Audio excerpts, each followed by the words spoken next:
Welcome to the stream yet again. It is June 6, 1944, Lafayette, Normandy, France, 0900 hours. We are going to be playing as US, and to give you a little bit of historical background, the bridge across the Merdere River, or Merdere River, was to be secured so that the zones belonging to the 507th and 508th Parachute Infantry Regiments.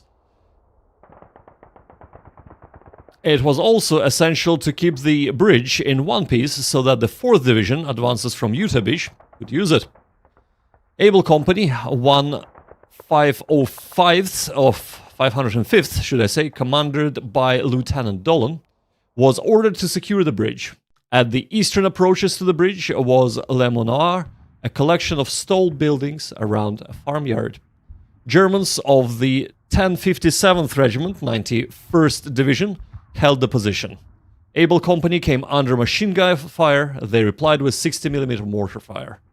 General Ridgway arrived on the scene and ordered Colonel Lindquist to make Le Manoir his top priority. This is where we are at. And this is what we will be doing tonight. So let's have a look at the map. The map is not too big, but not as small as the last time. Sound is reverbing. Oh, a reverbing sound. Okay, give me 1 second. Reverb. Right. Okay, interesting. Test. Huh. 1 moment.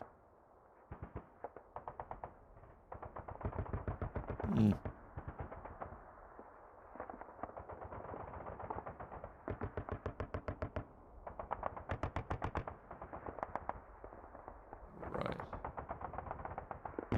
Okay. 1 second. This should not be happening.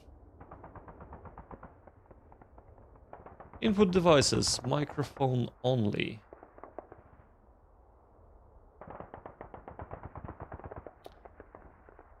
Right, is the sound reverbing for anybody else? Because from what I can see, everything should be fine here. On my end.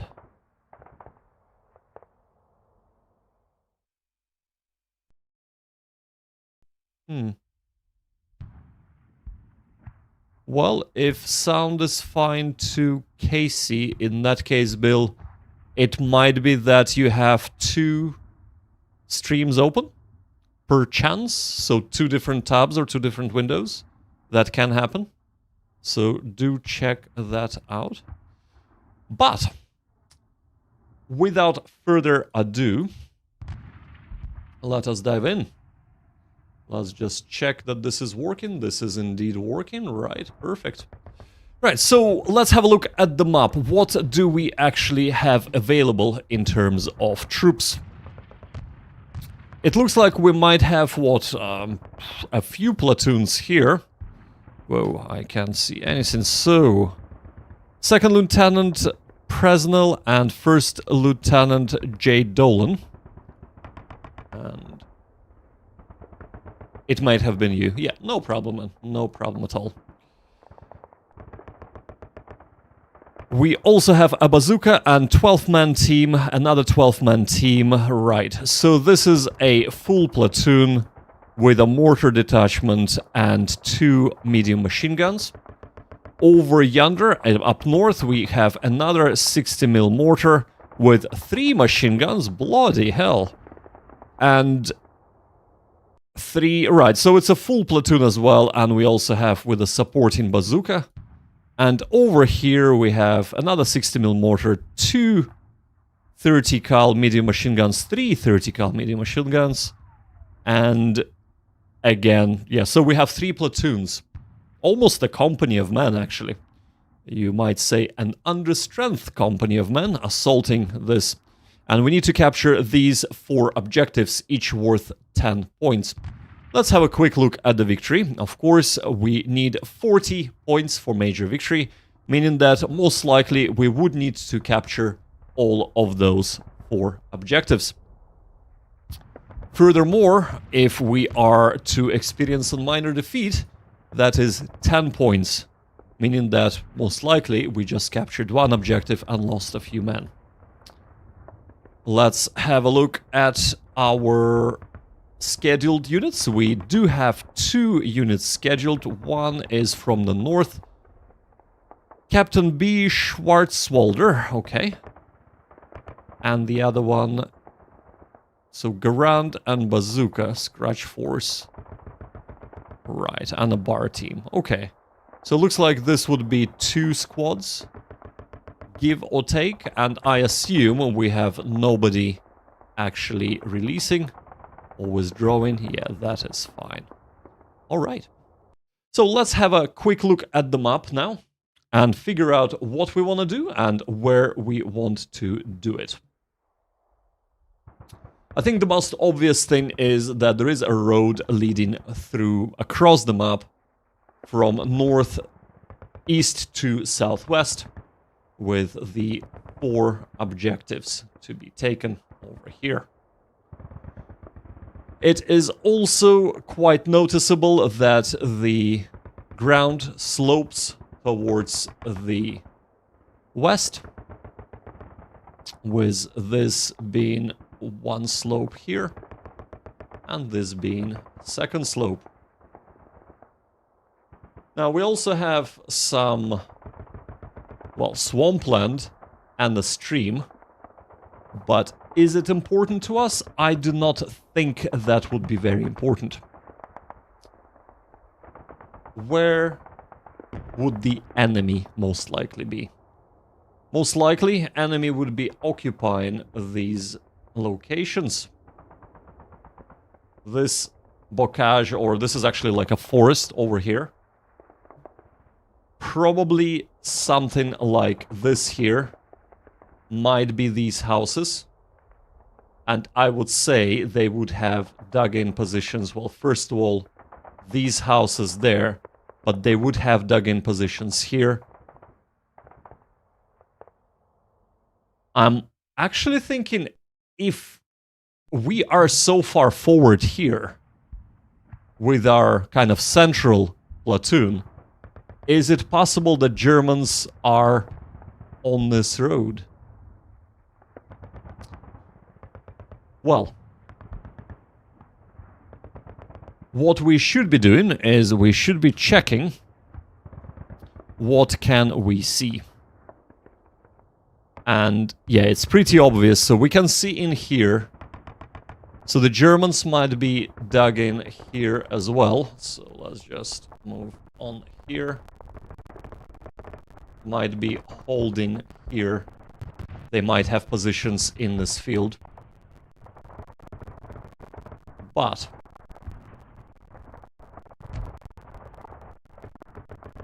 we want our mortars with the eye onto the objectives. And I reckon that this is gonna be perfect place to place our mortars on. Bill says company CO is at the head of the column. Perfect. Perfect place for the company CO to be. First Lieutenant Dolan. Absolutely, why not? Why not?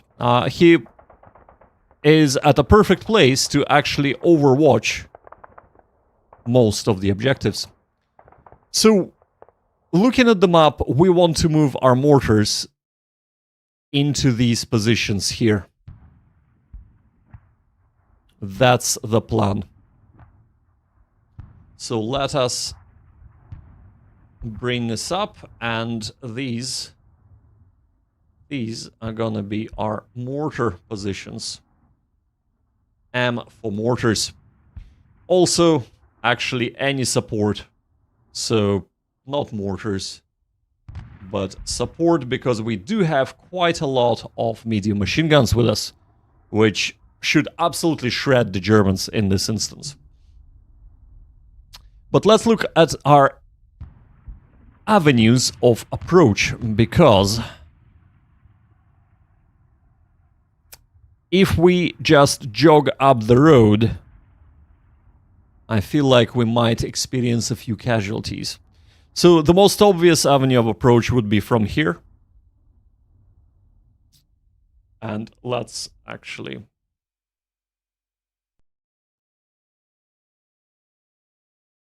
Okay. So the most obvious avenue of approach would be off-road, and to go from here and take this objective. The next, fairly obvious, even if it will take a little bit longer, but we do have 15 turns, would be to go around here, move into the buildings, and then strike towards the two objectives here and here. And I think that would be possible, because we can also go into the Bakash here, take this forest, and have an overwatch from this forest all the way up to the bottom here. And then storm with the third platoon that way. I think that seems to be like a good idea. So the original platoon is gonna go one. The rear platoon, oops, if I can, let's try this again. The rear platoon over here, it's gonna be 2, and they will move up and move in to approach number 2, and this is gonna be 3, and they will go to the approach number 3. That's the plan. Let's see how it all shakes down, shall we? Alrighty-o, let's do it. So, a couple of things to note. I have a fixed version of the game now. I have received it earlier today, and that was not just an executable fix, but that was a proper reinstall of the game. That should hopefully, fingers crossed, lead us to... Can anybody hear the movement of the troops? Because I cannot.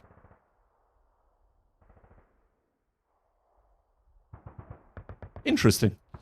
But yes, that should hopefully lead us to having no crashes at all. And... ah, there we go. I can hear the troops. And... that should soon also lead us to public release of the patch.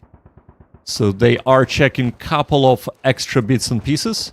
I have just found a new minor bug that I was told they are gonna be working on, and hopefully incorporate it into the fix. But the public release should be here soon.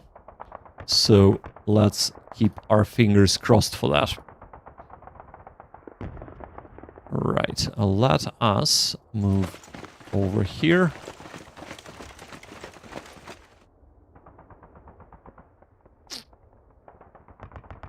Seeing how I do not see anybody here,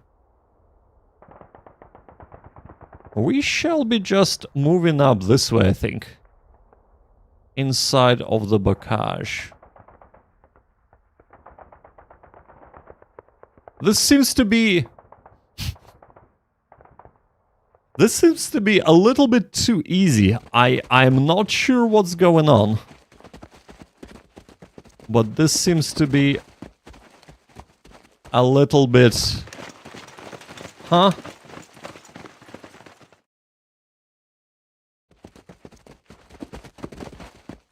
We'll see. We'll see how this goes. Right. Let's save up, and we are going with good soldiers also. Good soldiers all. And there you go. First Germans.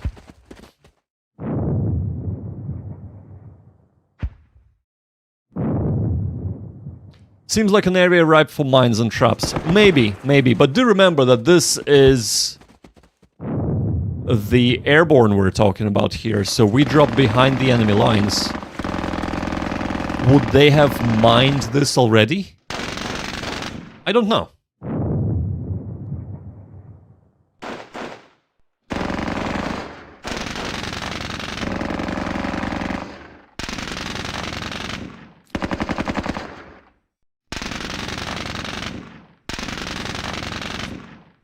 How's the sound for everyone? I hope it's not too loud. Also, let's just speed this up a little. All right. So our reinforcements have arrived. Let's get our arrived units. So Captain Schwarzwalder, and of course Bazooka Team and 10 men. Sound is good. Perfect. Thanks, Von Mackinson. All right. Well, let us start moving up.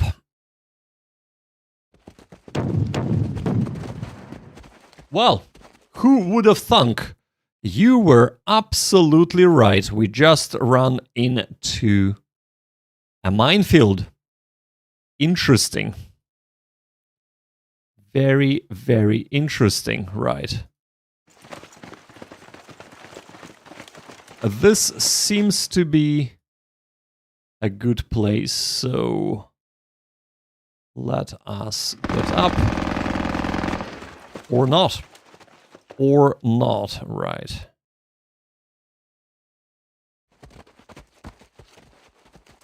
I take it that these men need to move. And now we can move our lieutenant to rally him up.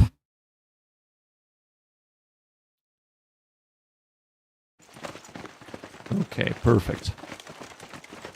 Rightio. So let's move our captain forward as well. I kind of want to get him down just because there might be somebody there even though we haven't detected him yet. Over here. Let's slowly move people up.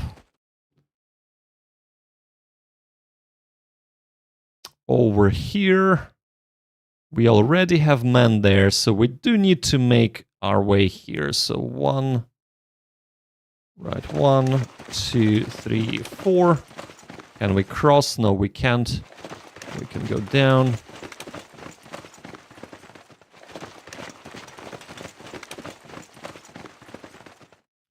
All right. So that's second lieutenant. We have a man there, right. So let's try and soften them up then.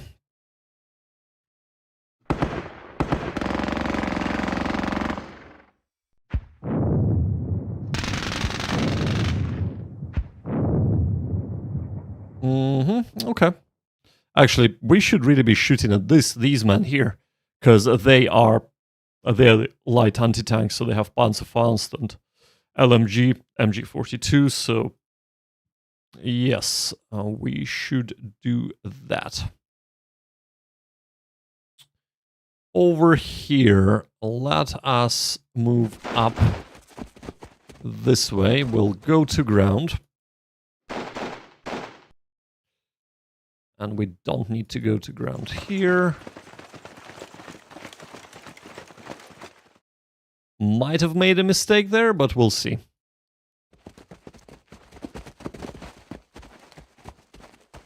And we have the men who are just a bit slower than normal, right? Anybody else? No.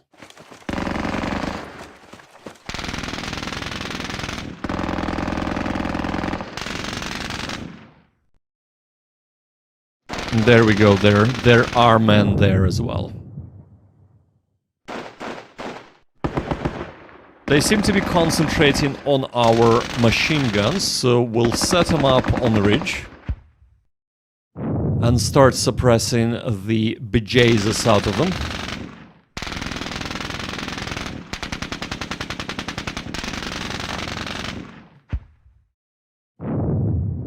The hedgerows speak German.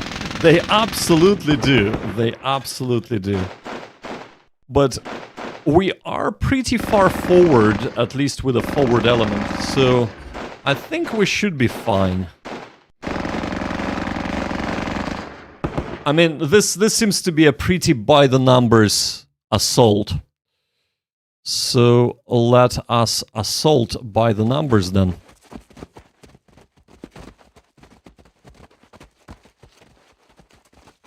Right, okay. So 1, 2, 3. I feel like...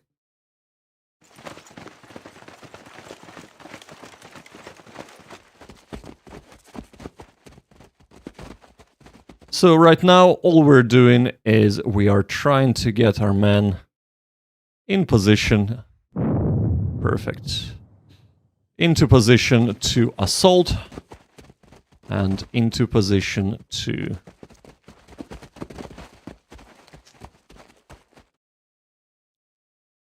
provide supporting fire.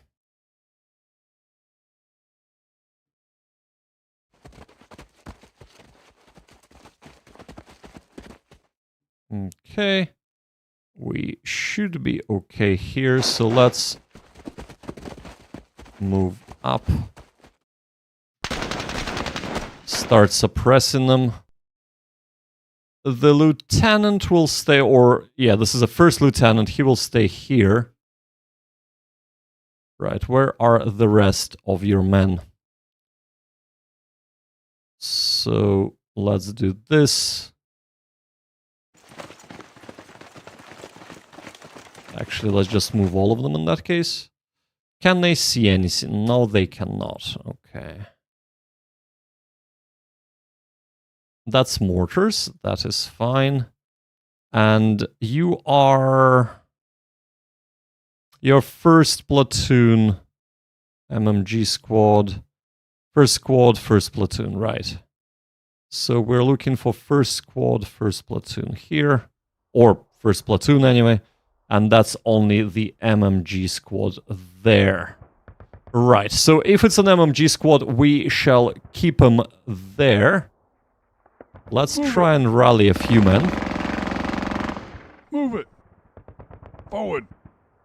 We can't rally all of them, but that is fine. The key here, of course, is to keep moving forward. Second platoon, do we have... Are you from the second platoon? You are. You would have to move back. Ah, you exhausted your movement points, right. In that case, get up and move. And you will try and suppress people.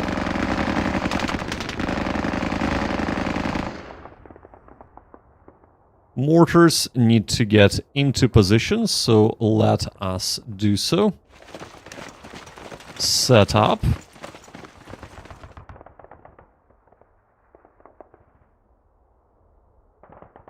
These mortars can start shelling them.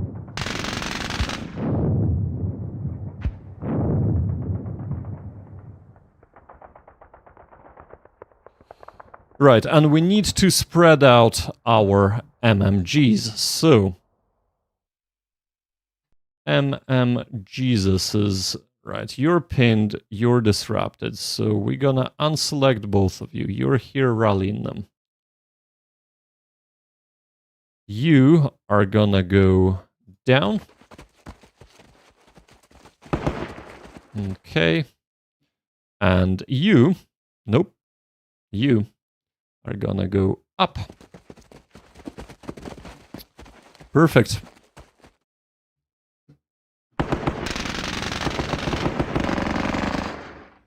Alrighty. Do we have anybody left? You are A-okay right where you are. How far can you actually command people? Okay, that's perfect. Yeah, you're fine here. Right, so we want to keep our men, of course, within the area of command of our leaders. So first lieutenant here, captain there, and of course the smaller leaders as in second lieutenant, who only has one hex around them, and second lieutenant here as well. Right, so since we have moved,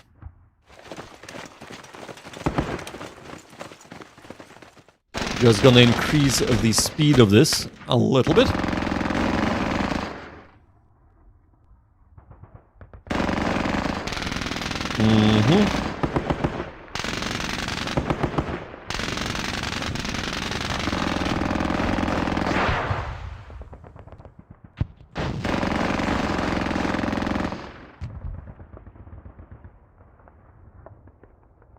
So, let us move up this way, and this way, and go down.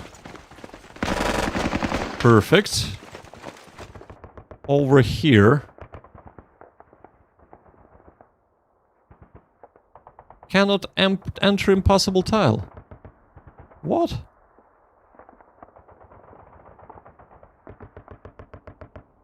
Why is this impossible? It's just a hedge. Or are we not able to get through this hedge? Hedgerow, hedgerow, hedgerow. Looks like any other hedge I've ever seen. Could it be that the enemy is there and we're not able to see them?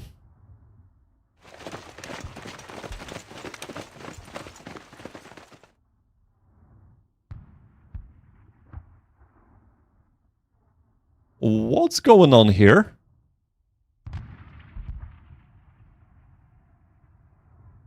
Are these tiles impossible?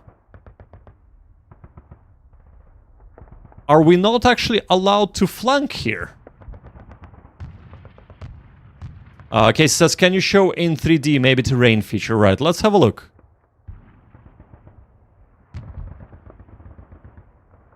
So, One Maxson says, if you look in the lower left corner, the hex is named impossible, which is a scenario design decision.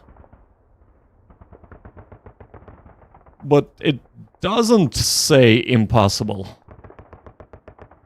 It literally does not say impossible anywhere.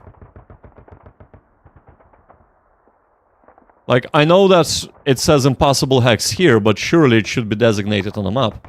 Right, let's go to the 3D view. No, it's just the road. It's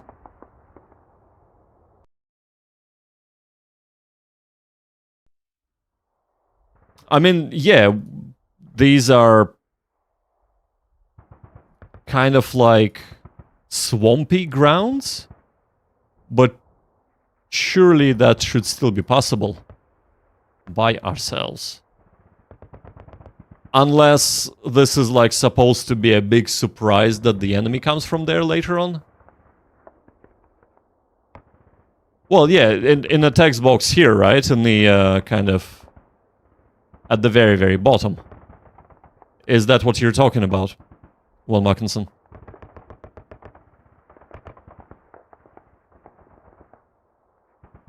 Above that?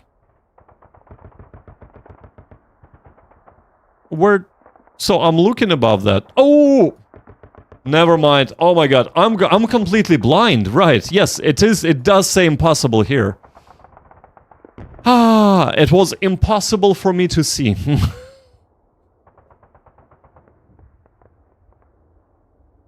Well...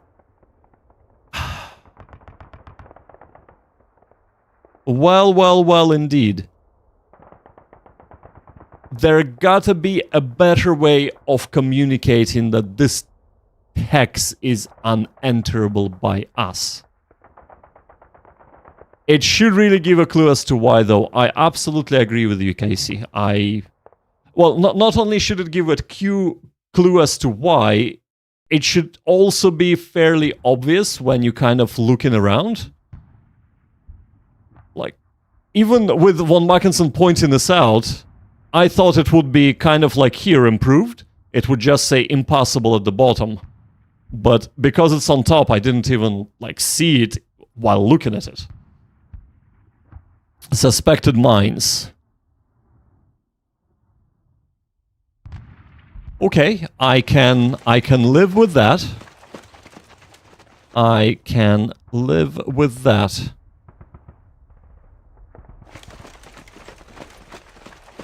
They're grayed out by default. I see. Right. It makes sense. Yeah. I suppose because I'm always switching between different views and this and all kinds, it is harder to notice that. But no, that does make sense. Thanks, Von Mackensen. That is really, really helpful, actually. Okay. Well, moving on. Moving ever so swiftly on. Let us move up with our men in that case. And we don't need to have as many men as I thought we would here. So let us send our MMGs back in that instance. And they can move forward. Yeah, we want to place them right about there.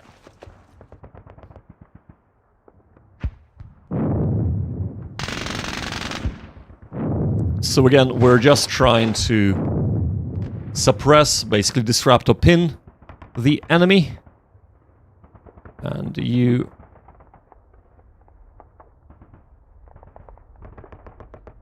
Come on. Rally up. Perfect. Okay.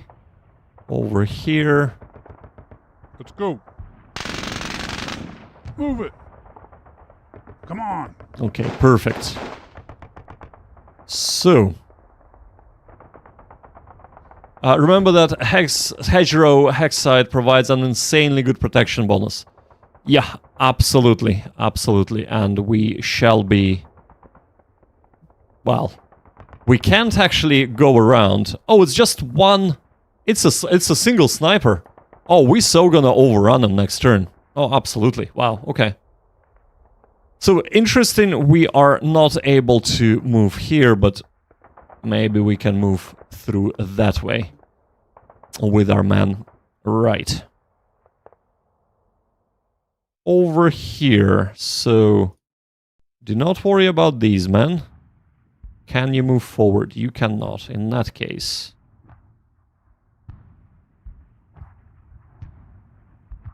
That lone German is seeking the Iron Cross. Well, he'll be seeking other things soon, let me tell ya. Like a medic or a posthumous Iron Cross, maybe. A stone cross. Yes. Yes, indeed.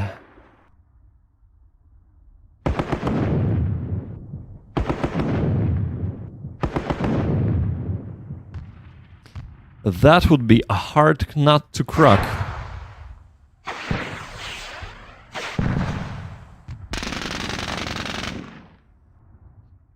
Okay.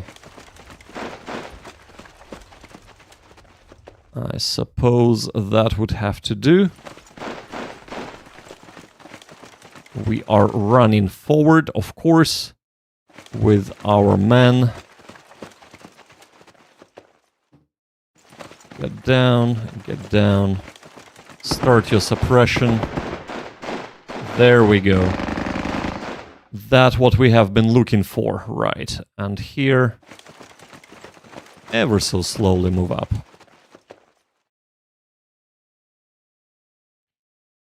Right. These men...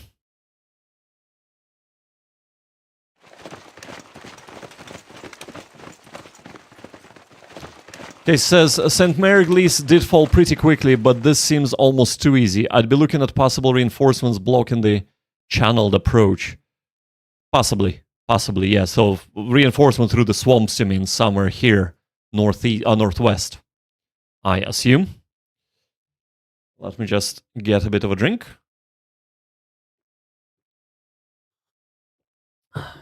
So, who is left? All units considered. Okay. Let's turn over them.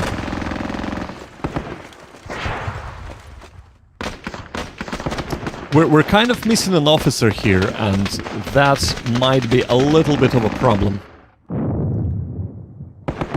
as we assault.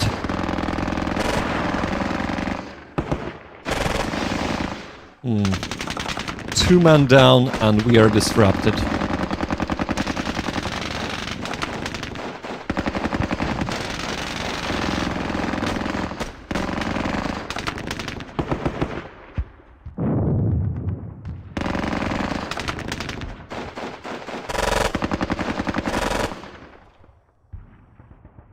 Two men pinned. Ouch. Right. Well, first things first. You, man, look like a perfect assault squad, so let's assault. There we go. That as it should be. You, man, look like a perfect squad to move up.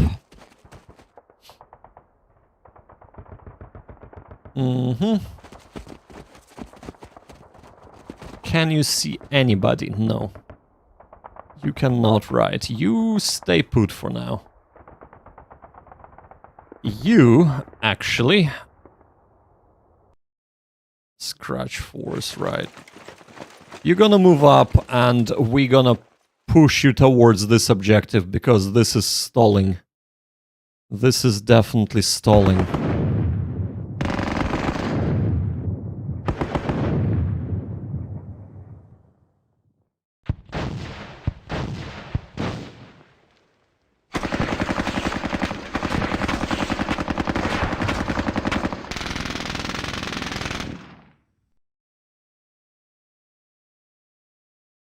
Did we just eliminate him?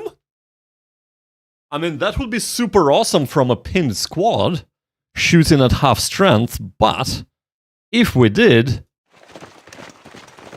Wow. Very impressive, right. Over here, we have way too many men. So, first platoon. This is the third platoon, and we do not have anybody commanding the third platoon, I do not think. Second platoon. Yeah, so that's why we need to get an officer there to reinforce. So here is what we're gonna do. Get up and run forward. You men are coming up. You're gonna shift. I know we're not getting a shot this turn, but we're placing quite a few men here, so we're gonna be... Actually, can we move up? No, we can't. Oh, looks like by default the weapons seem to be switched off. Hold up. I do like the... Oh. Okay. I do like the weapons to be switched on, just so I can see what happened. Tells us a little bit of a story there. But these are second platoon, right. Second platooners, you are gonna get up and you gonna push forward.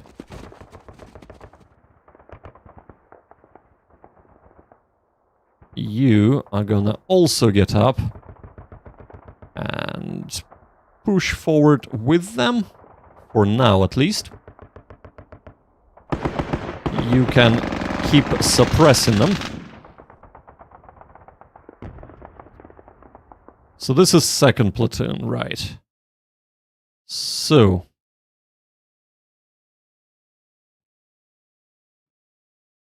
You move forward. You get up. And actually, yeah, you're going down the hill, so you cannot do anything extra. Okay, let's not do that again. That was absolutely stupid. Right. We cannot see them, so let's fire at things we can see to be able to actually hit them without chance of deviation and to be able to hit them at full strength of the weapon. Who else is left? You.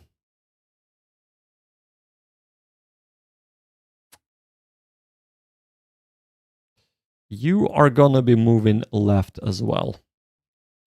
Anybody else? Right. And you are 3rd squad, 1st platoon. That's fine. Anyone else? 2nd platoon bazooka team. Yeah, move up.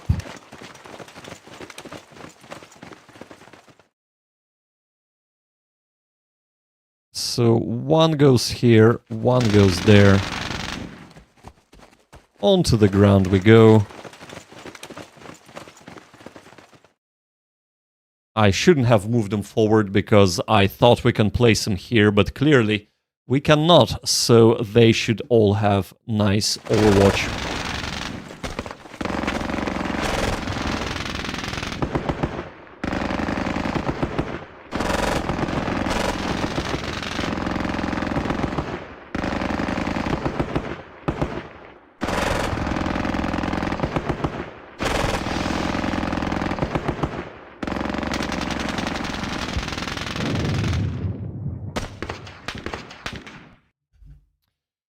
These MG42s, they are set up so they are either medium, considered as medium or heavy machine guns. They are extremely annoying. Right, so that we don't get the hedge. These men can keep shooting.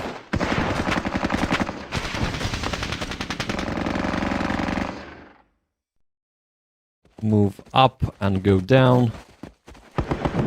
There we go.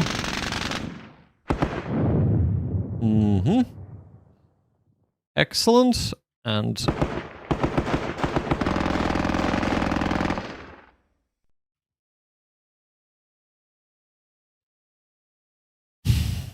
here is my dilemma. I can try and pin them, basically soften him up for the assault that we are about to do next turn. Alternatively, I can try and suppress these MG42s because they are causing a lot of casualties, which I really don't like.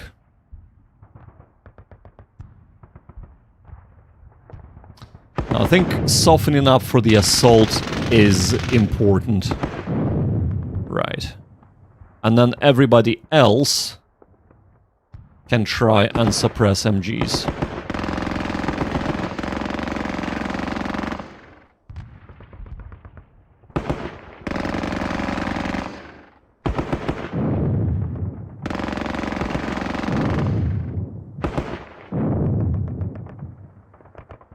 Or not. Or not.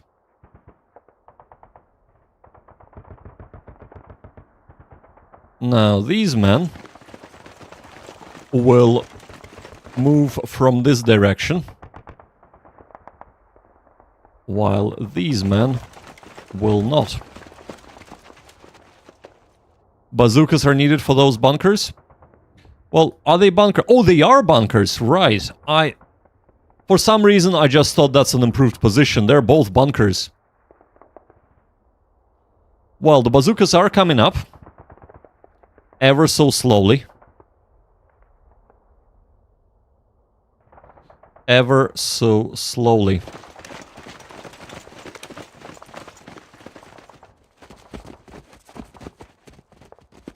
Antonio says, I'm going to say hello to your live stream, Pew Pew, so you know that people are following you from Spain and without knowing English. Thank you for your videos that I can see later and understand them, subtitle them. Thanks also to Google Translator, Tally-ho. Antonio, thank you so much. I do appreciate my Spanish friends as well. I can see in the background when I check who watches my videos. About 2% of viewers use Spanish subtitles. So I think it's you. Thank you for watching them, and thank you for joining me live. I hope you're having a wonderful evening, man. Watch away, watch away. Oh, we are quite from all over the world. We're here, so we are, which is really good to see. So let us get these men up and start moving them up. Over here as well, let's do a similar thing. Right, that is fine. And I think... yes. So here is my decision. I can go on the outside, kind of ignore the bunker and try and take this objective. And of course, be under constant threat of being pinned in the back alley there. Or I can go forward and hope to assault them once we get them pinned. Do bunkers have a face in this game? I do not believe so, no, Casey. So the scale is a little bit too big for that. Yeah, too big for that.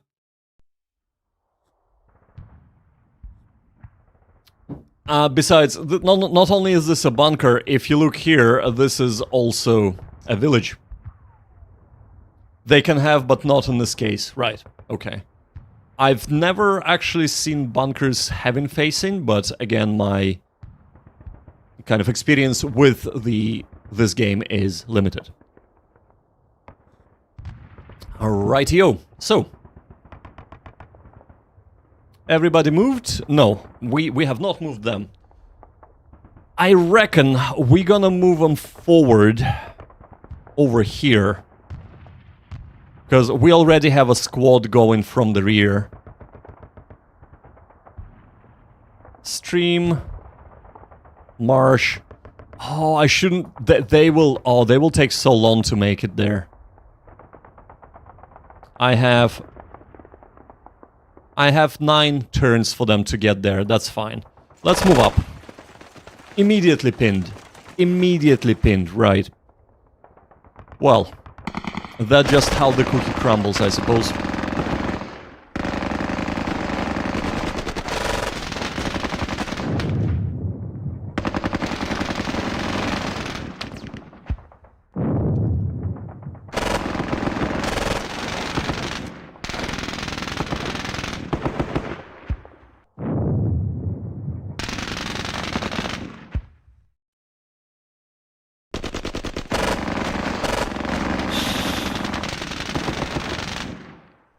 Maybe I should have stayed on the other side of the bocage.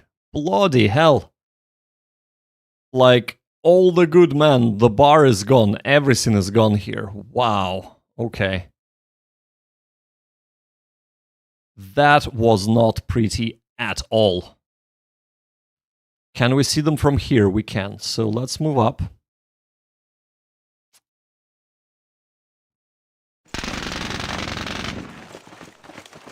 Get down. Oh, they're undercrewed, right? That's why they have less move. Okay, Scratch Force. Scratch Force is gonna get redirected this way.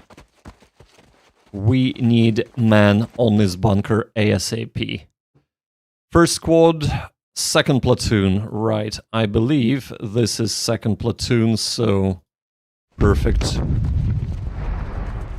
Or it would be perfect if we didn't run into a mine. Almost perfect. How about that? Right, this is first platoon, this is a CO, so let's do this. 1, 2... Right, that's perfect, spread them out. Oh god, fingers crossed there are no mines on the road. Oh, actually, we have been here already, so that's fine. Right. them getting unpinned or undisrupted was not needed. There we go. Go back to being disrupted.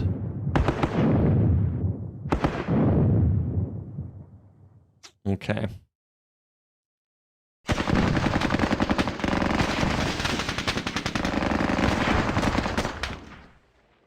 Mm-hmm.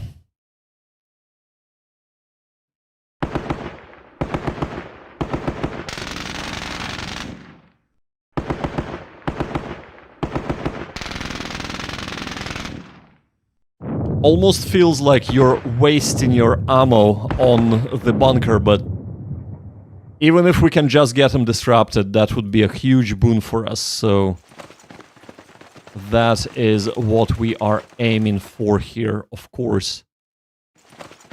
Right. Slow and steady wins the race. We have 1, 2, 3, 4. Yeah, we have plenty of turns here. Right. And we come to this dilemma. Should we assault? We probably should. Yeah, let's assault.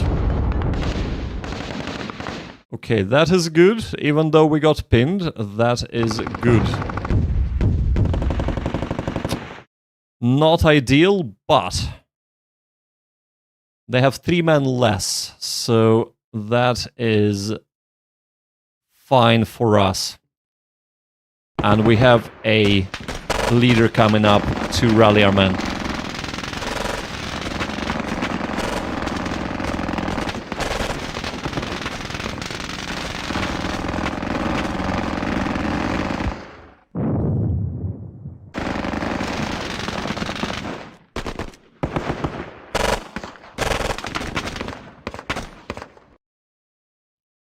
First things first, slow and steady. Let's shoot. Do we have eyes? We do. Go to ground, man.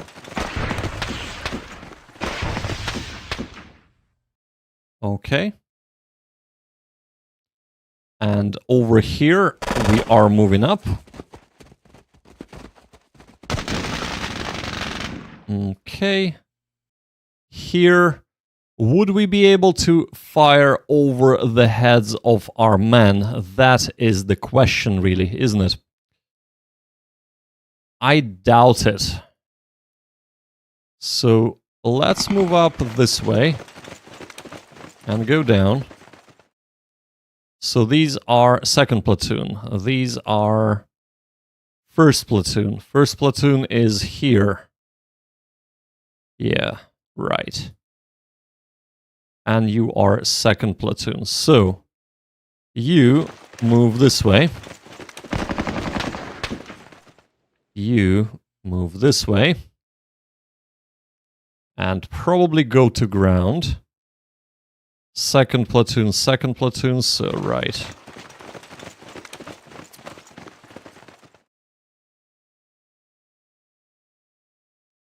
We need to get to this side, so I think this is what we're gonna do. Even though I want to put a bazooka here, but I don't think they can hit him. Let's actually...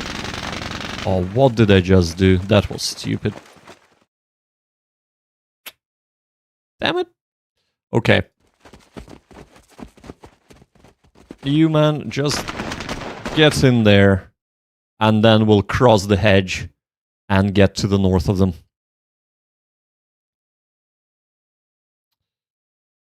Right, over here. Got any smoke? I do not think so. It didn't say anything about smoke in this strength command report. There we go. Yeah, so no smoke in this scenario, I'm afraid. Sorry, Lindsay, that would be very, very easy thing. But we do not have smoke here. Move it. There we go. 1 squad rallied.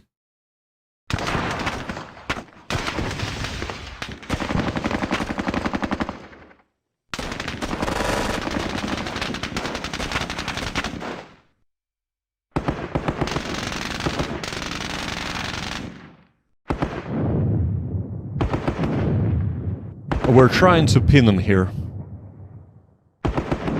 Much easier than trying to pin the bunkers, of course.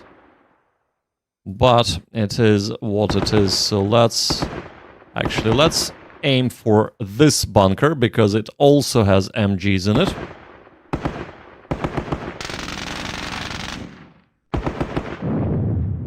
There we go. Come on.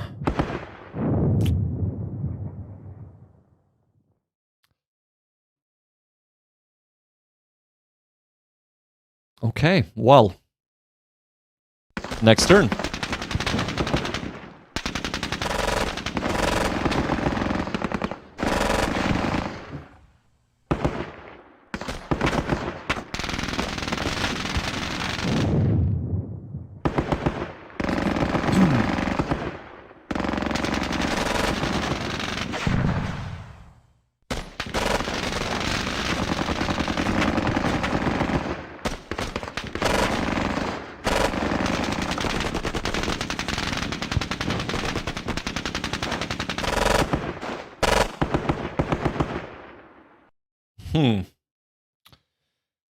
Right you are then.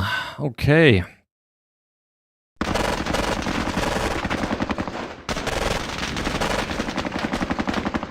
It would be nice to know if we're causing any casualties whatsoever there.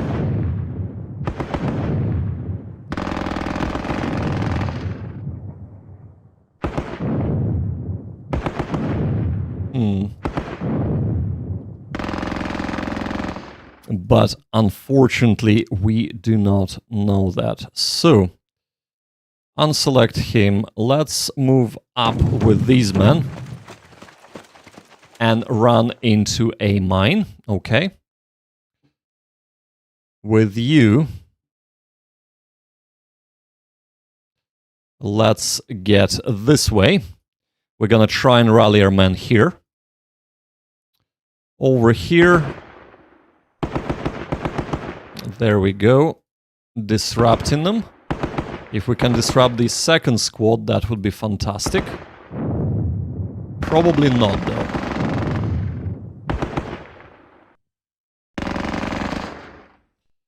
So, over here, move up.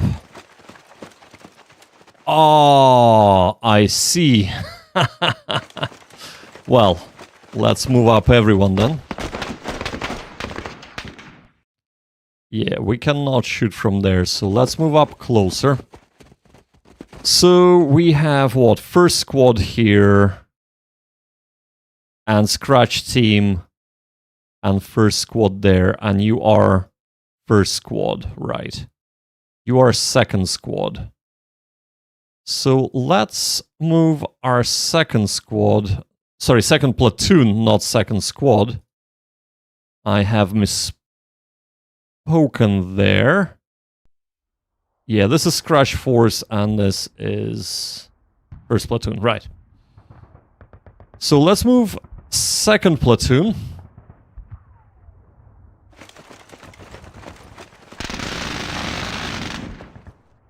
Over here and lose a man.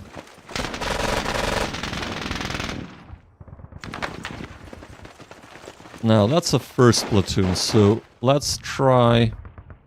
That's all we can do, really.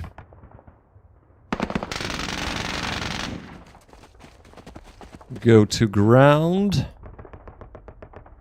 Okay. You are slowly moving up.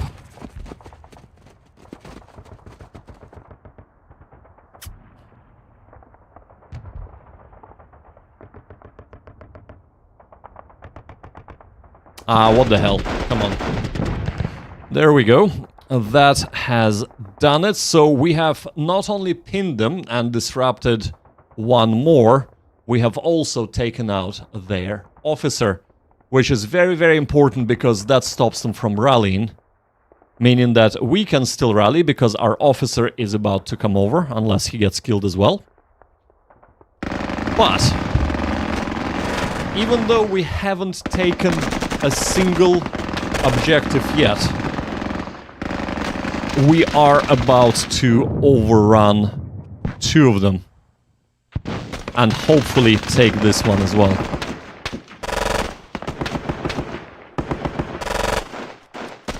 Unless our CO gets killed.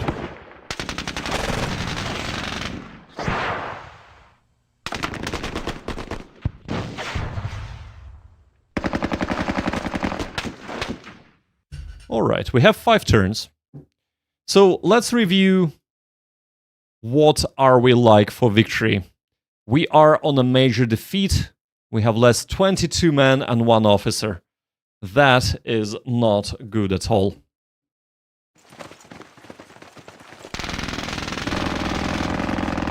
However, we have captured our first objective. Minor defeat.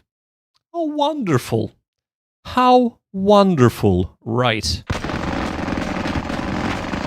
Hi, Luca. How you doing, man? Hope you're having a good day. Out in the Italy, nonetheless.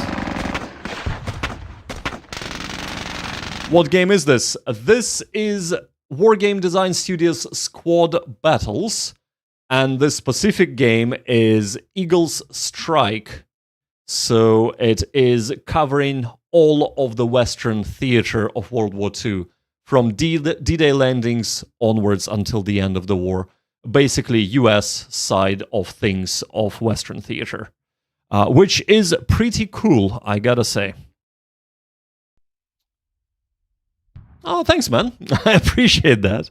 Yeah, so there is a lot to like about the game. There is a lot to learn about the game. And I'm by no means an expert, but there are plenty of experts in the chat, actually, which I am happy to report. Complicated. Well, it is a little bit complicated, yes. Yeah, WDS Squad Battles Eagle Strike. Or Eagle's Strike.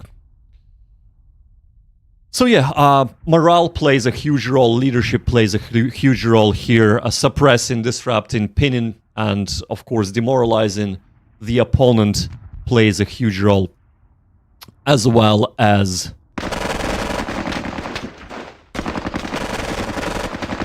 assaulting them, which we are attempting to do here. Let's go. There we go, we rallied a man. Heavily... Oh, absolutely. It's... If I would be so bold, from my experience, this is the best representation on PC of the advanced squad leader gameplay. On a scale from 1 to 10, how good do you believe yourself to be at the game? So...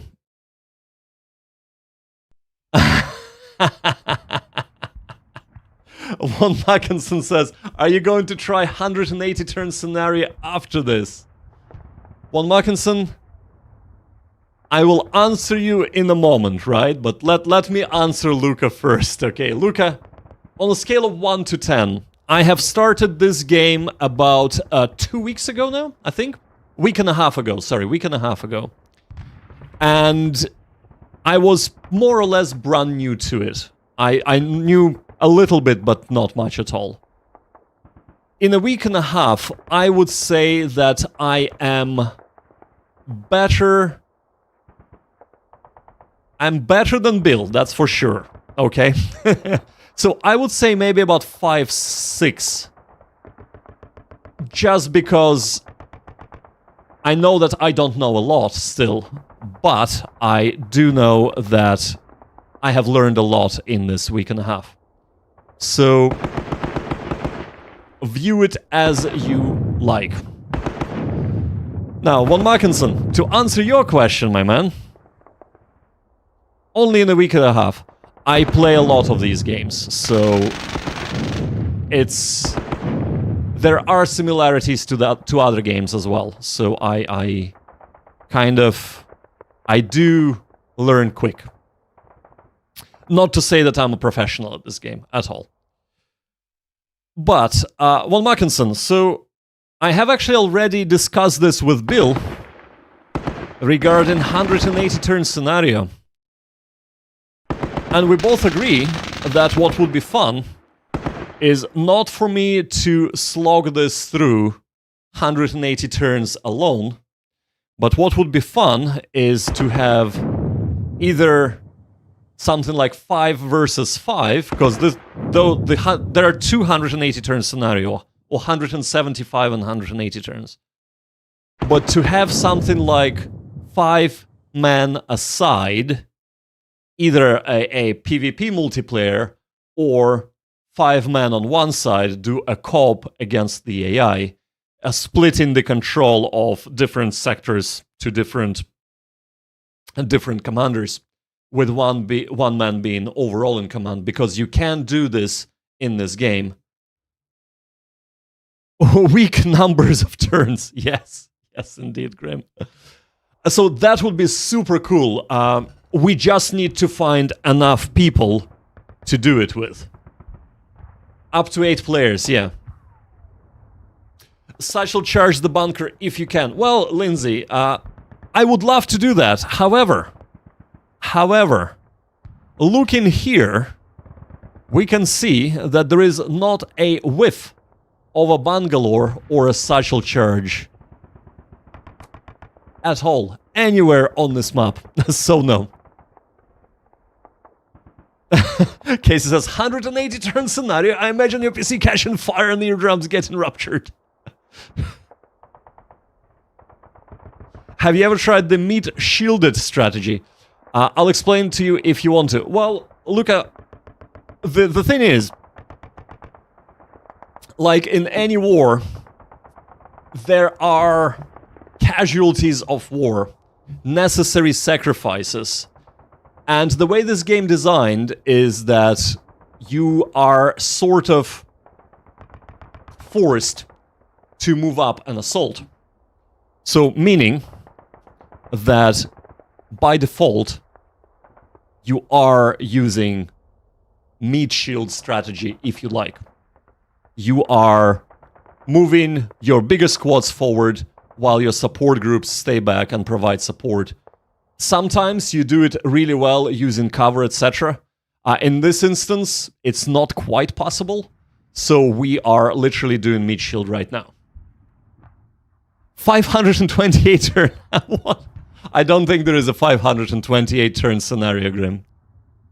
You need to give up some units, and we are gonna be giving up some units. Don't you worry about that. Let me tell you, we are gonna be giving them up. But...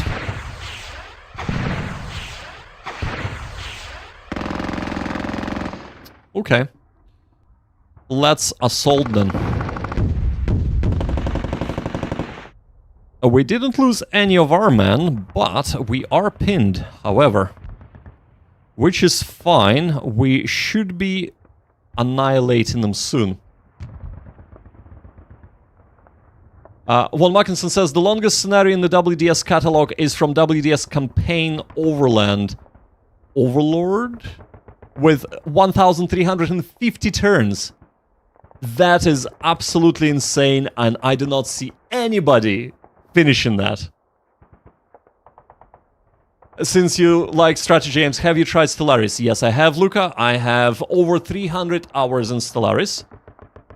There is one of my collection. Wow, okay, Grim. So and nobody got longer than 300. That sounds like a challenge. Right. Okay, moving on here, we want to move up onto the next point and keep on moving up. Yeah, Luca, the Stellaris is a fantastic game in many respects. However, in many other respects, it is weak in many ways.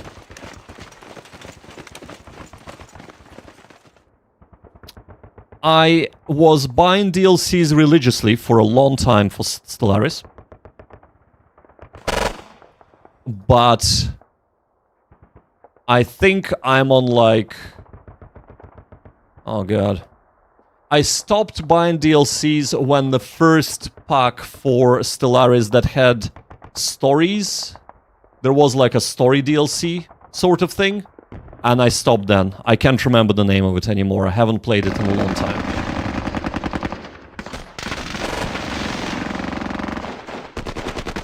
Overlord?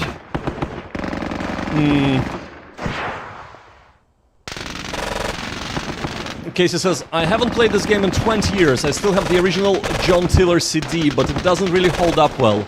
If they fix the CTDs, be buying it again, even if I missed the sale.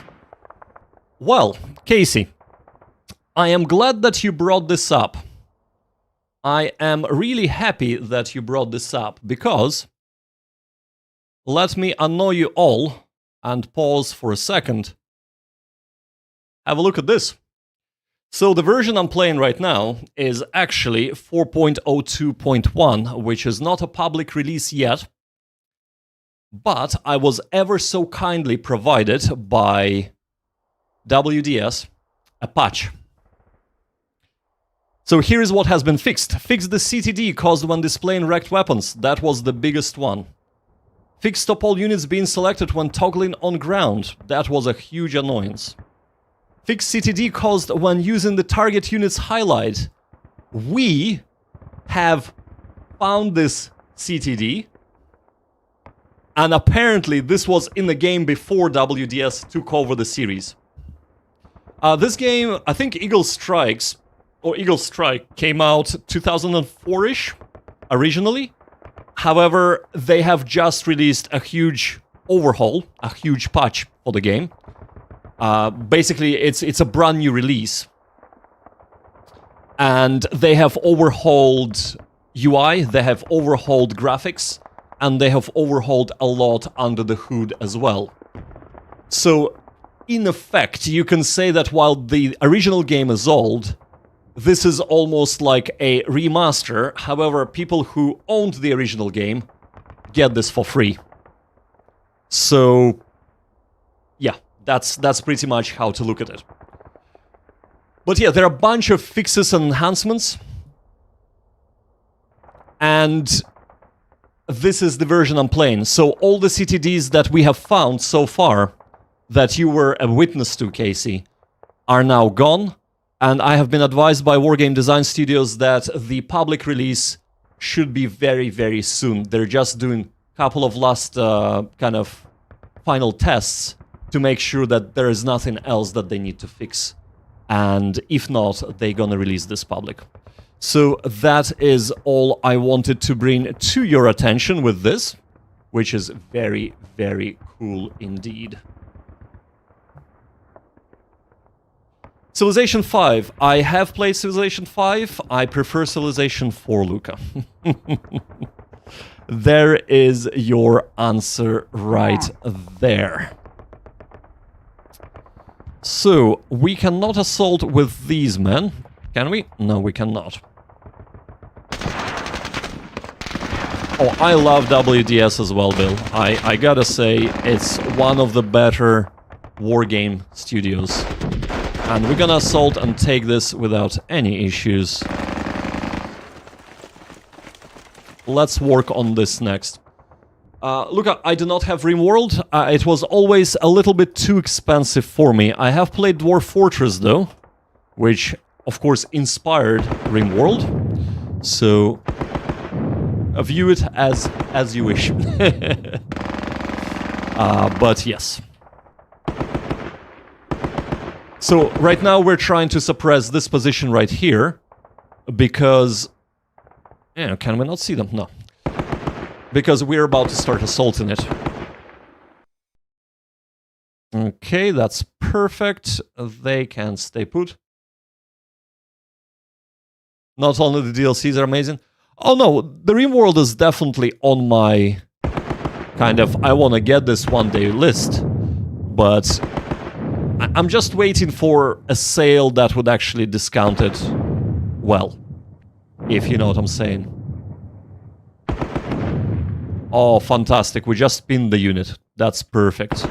So let's switch fire again. No, I appreciate that, Luca, and I definitely will be considering that. Let's just assault. Wow. Okay. I was not expecting this. Wow. Well, let's assault here as well, then. There we go. There was only one last man remaining. Perfect. And let us move up. Yeah, go on, Luca. I love questions and community interactions, so go for it. So when you say the troop system, what exactly do you mean by the troop system? Let's assault this. Oh, look at that. We have just captured all of the victory objectives. Does that give us a victory, though? Major victory, right, 40 plus. Yeah, okay. Right, so yes, so how do the troop system works? Okay, so in that case, let's... that will take some explaining, but... yeah, really? Okay. Well, I mean, I would consider you more versed in the game than I am, but thank you. I am quite happy that I did. Right. So we'll continue with the scenario in a second, because I want to kind of clean it up completely. But, Luca, here is how the troop system works. So, in any given scenario, you are given number of men. The men are organized into squads, or fire teams, squads, and platoons. And then, on a bigger scale, company as well. But let's take a look at a squad. So one counter can be anything, either an officer, a fire team. So an officer is just one man. So for example, if we look here, this counter over here is an officer. So he is First Lieutenant J. Dolan with leadership of B. And he is in charge, well, he's part of the Able Company. So 82nd Airborne Parachute Infantry Regiment. Right? So that is this man there. However, we can also have a fire team. So for example, looking at here, we have 3-man fire team. There could be 1-man, 2-man, 3-man fire teams. So here is 1 man. They started as 2, if I'm not mistaken. No, they started as 3, and 2 men got killed. So this weapon is now undercrewed, so it is not as effective as if the 3 people would be operating it, right? So that's a fire team. And then we can, of course, have a squad, if you're American, or a section, if you're British. And this is anywhere between about 7 men or 6 men up to 12 men. They have different weapons. Depending on the weapons, they have their own capabilities. So, for example, they have different penetration rating, they have different lethality, different range and reliability. As you shoot, weapons degrade in their effectiveness. As you lose your cohesion, so you become disrupted or pinned, you lose your effectiveness in terms of firing, in terms of being able to move, etc. Yeah, so the weapon quality system, you start with 100% quality weapon, and as you shoot, your weapons degrade. That's the quality system. So there is not, oh, this is a rare weapon, this is not rare weapon. No, they're all the same when you start, but as you use them, they degrade. So, for example, if a person gets killed and they drop a weapon on the ground, straight away the quality of the weapon goes down to about 50%, representing that there might be damage to the weapon, the person might have fallen on top of it, it might have dropped into mud, etc. So the weapon has degraded in its quality. And if you look at our HMGs, for example, they've been shooting since we started. So they're at 67%, 74%, 60%, 55%. No, you cannot upgrade the weapons, no. So the way this works, this is trying to represent historically as close as it can actions that happened. So, for example, this, if we look at actually description, this has happened on June 6, 1944 in Lafayette, Normandy, France. And this specific action started at 0900 hours. And there is actually a historical background to what has happened. So the whole game is designed to try and represent as accurate as possible what has actually historically happened. Ammo, right, so ammo is a very good point. We do not get reduced ammo from the small arms and mortars. So here, ammo is quote-unquote infinite. We consider it that they have enough ammo to conduct the operation. However, if you have an off-map artillery, for example, you might have artillery, mortars, you might have air support off-map, you might have ship support off-map, that is limited. Status of weapon can be considered ammo. Absolutely, Von Mackinson. Status of weapons can definitely be considered ammo. Are there different kind of ammo, like hollow point or armor piercing? Right. Well, this is a very, very good question, and we can select a load, and we can see that there is... So for small arms, no. Small arms just have normal ammo. However, for things like mortars, for things like anti-tank guns, for things like tanks, etc., artillery pieces, they have various ammo. So here we have high explosive, we have smoke, which is in this case white phosphorus. In World War II they used white phosphorus as smoke, and illumination rounds. It would have been interesting, absolutely, no, don't get me wrong, but I think the scale of this is not that small to warrant these making huge differences to how the battles play out. So, but yes, over here we have progressed quite well, so let's move up into the assault. And let's go on to the next turn. It would have given the player a little more of a challenge. This game has plenty of challenge, let me tell you. Oh, we have gotten pinned. There are times where I have been totally annihilated without being able to do too much at all against the enemy. So the cool thing, though, is... See the enemy weapons that have been dropped? So all of these weapons were dropped by the enemy.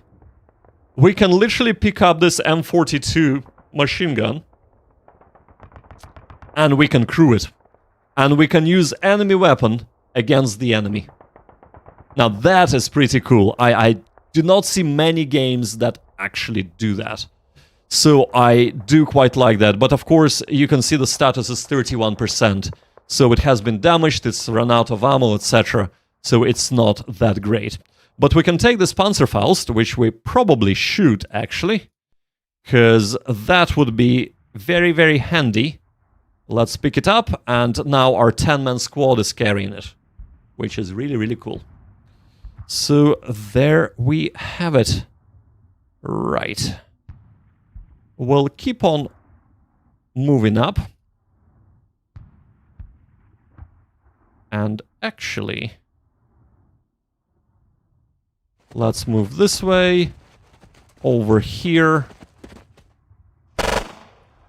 We'll actually, well, might as well move up that way then. Right, can we see... We cannot see that unit. Right, we can see the unit from here, so let's... get our mortars and machine guns on it.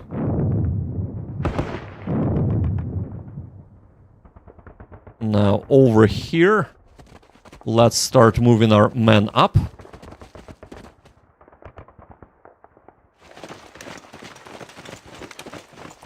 And here as well. Right, okay. Anybody else? No, you Well, actually, you don't need to stay put. You can just move up here, right.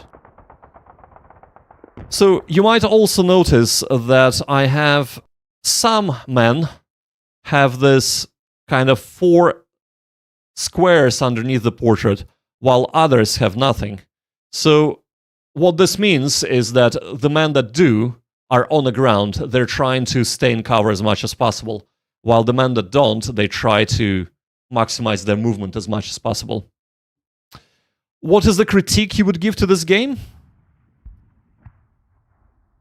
The biggest critique I would give to this right now is that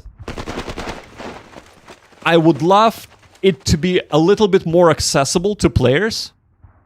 So, for example, while I have no issues having a tutorial that is a written tutorial that you need to read,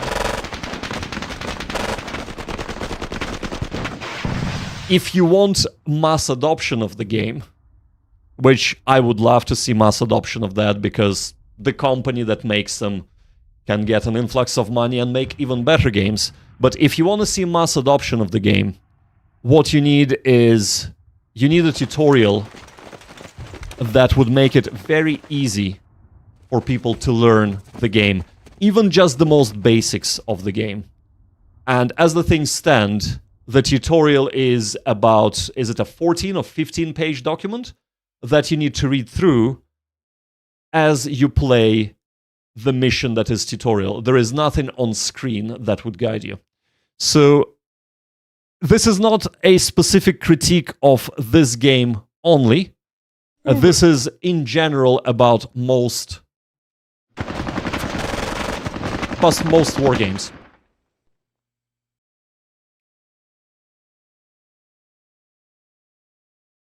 Mass adoption of a very niche World War II tactical sim is a relative term. Absolutely. No, absolutely. But, so, let's take Luca, for example, because Luca is a very good example. Luca plays Stellaris, right? Luca plays Civilization 5. Luca plays, what was the other game that you asked me about? So all of them are strategy games. Some of them are grand strategy games, others are not so much. Some have a little bit more of a role-playing element to them. But the point is that most people would be like Luca. They would not be... Oh, you just watched people play them. Right. Okay, no, that's fair enough as well. But if we can get the crowd that is interested in strategy, tactics, and grand strategy games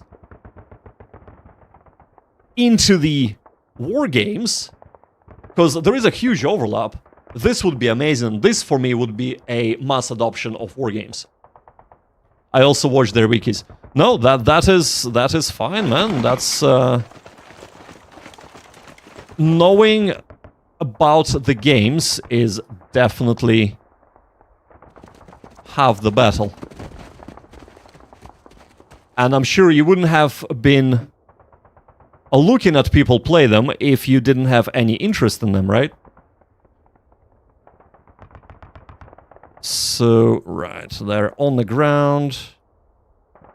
Yes, they're not on the ground, so let's get onto the ground and let's start laying into them. A research mechanic? Not... So the research mechanic wouldn't really work here because the scale is very small. So each turn is 5 minutes. So if you think if we are doing research, how much research can you do in 5 minutes? Oh, by the way, I'm making a huge mess here. I have so many men in this hex stacked up that I'm actually... It's a bit of a mistake, but it is what it is. Let's try an assault, actually. There we go. Okay, we have wrapped it up. And we have 2 turns to spare, so let's get through that. And there we go. 45 points. Major victory has been achieved. I like making troops have more health or making weapon do more damage. Well, I'm afraid here the troops only start getting less and less health because they get killed, but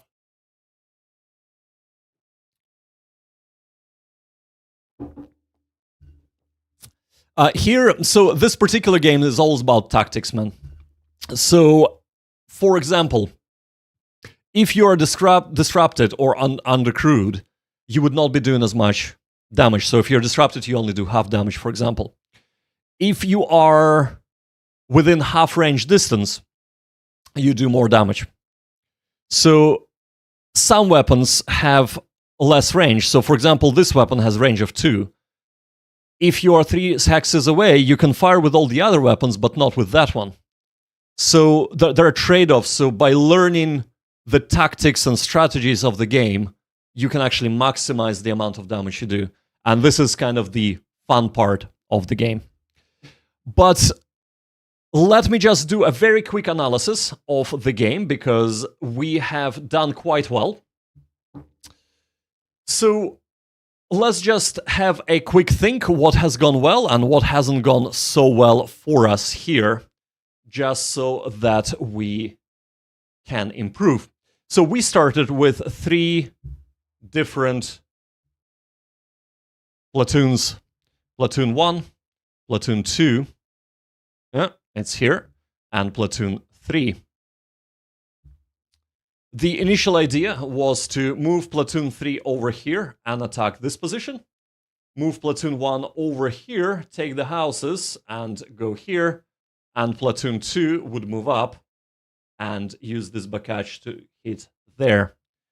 Of course, what we didn't realize is that all this area here and here are unenterable hexes. So they're the hexes that are impossible. I did not see that, unfortunately.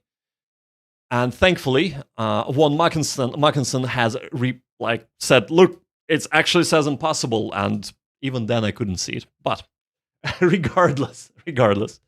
So we ended up actually filtering through here, taking out a sniper, getting 1 squad there, the rest moved up, and been able to assault.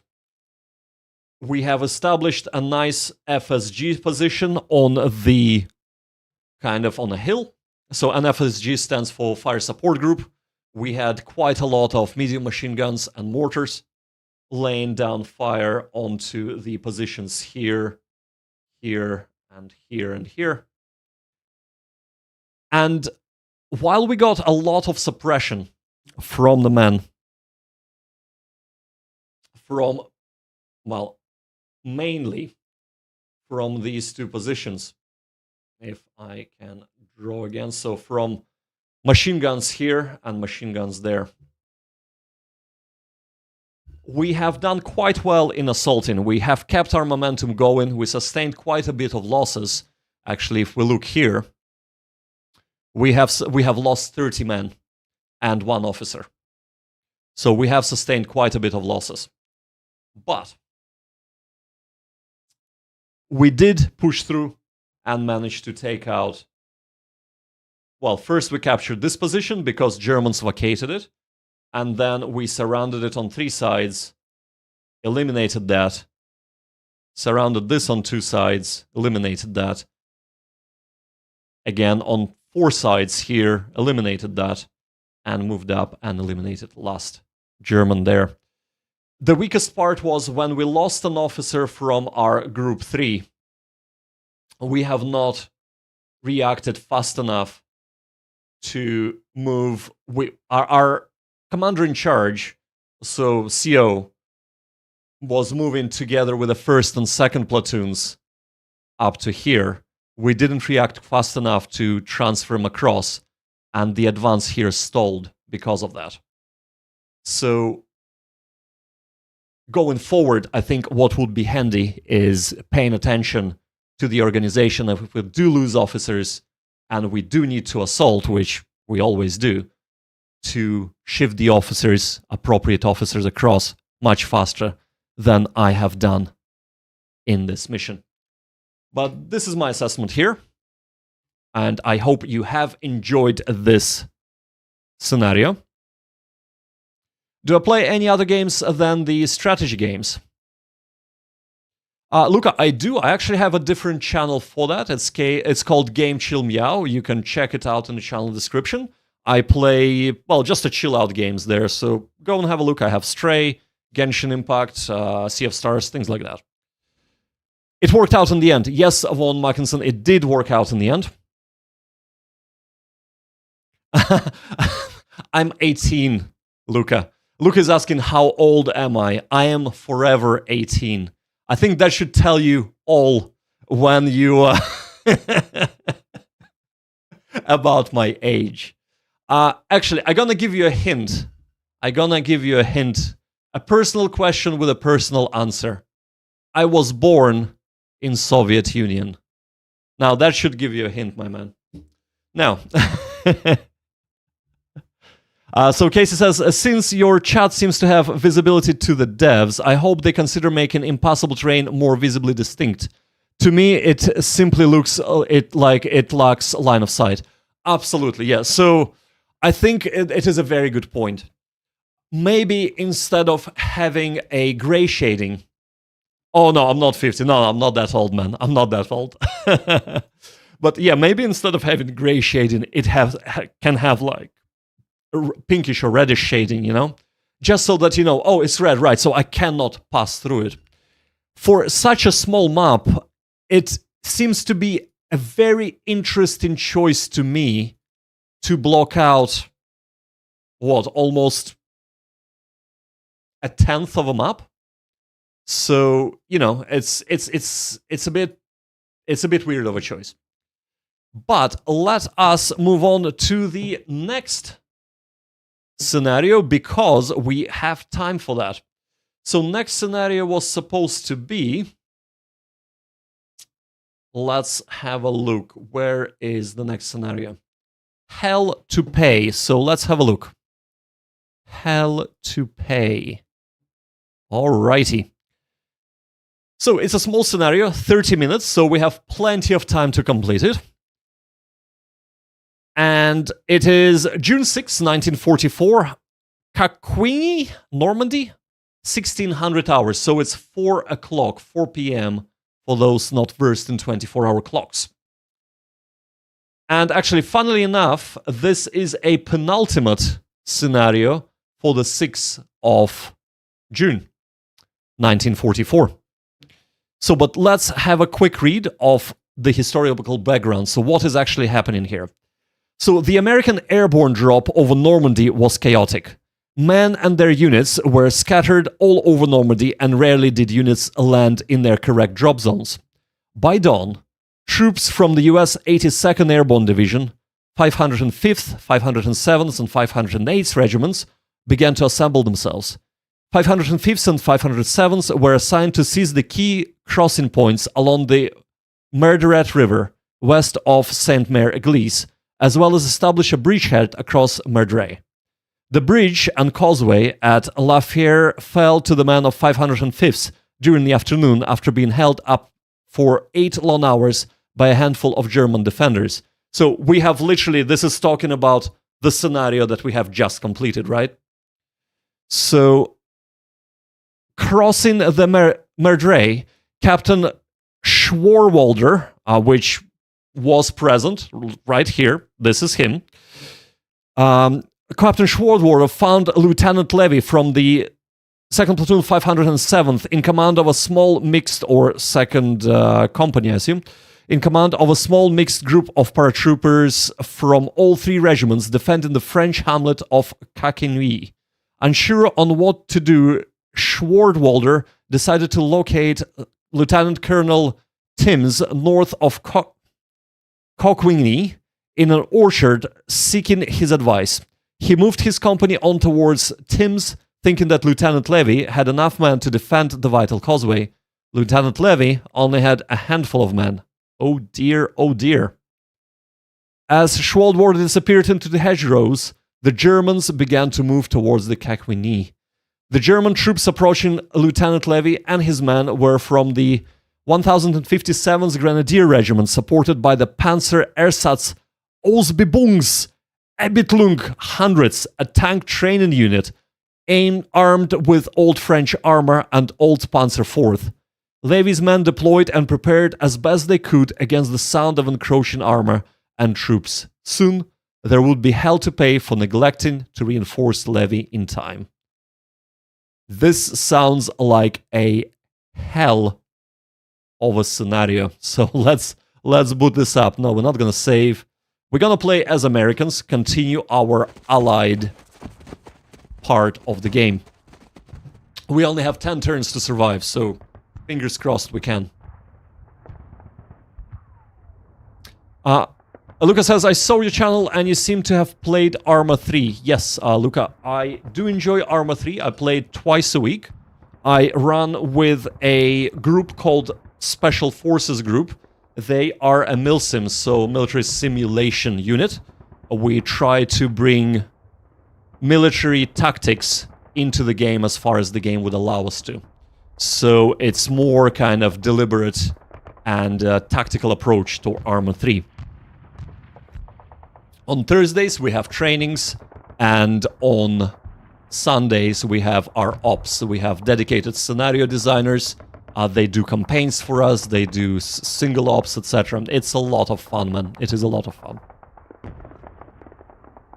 Right, but going back to our scenario. So let's have a look what we have. So we, from the looks of things, we have a platoon, if that. Oh my god. We have literally a gammon grenade. What the hell is gammon grenade? Whatever it is, it's high explosive and lethality of 200, penetration of 8. That is going to be pretty amazing. So,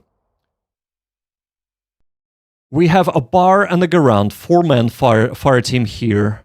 Another bar and a garand, 4-man fire team there. 30 cal medium machine gun, 3-man. A Thompson and a Garand here, okay. Thompson, Garand, and the gammon grenade 5-man team here. And we have a bazooka on the objective. And a Thompson, just Lieutenant Levy there. Wow. Whoa, that's a lot of Germans. Ouch. Okay. First things first, let's have a look at what we can see. So this is 10 meter elevation. This is 10 meter as well. What's going on here? Ah, there is a dip here. Right. I see. I see. Okay. So improved position here. There is nothing here but a hedgerow and village houses. There is improved position here. We have a village on the objective and a town square, so reinforced like a concrete building on this objective, and literally just road here. Wow.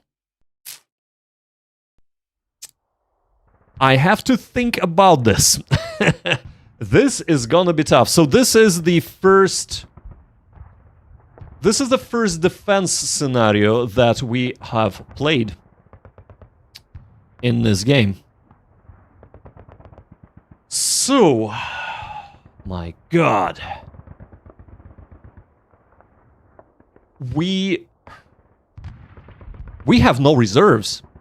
So we shall be utilizing the fact that these two positions are in a depression.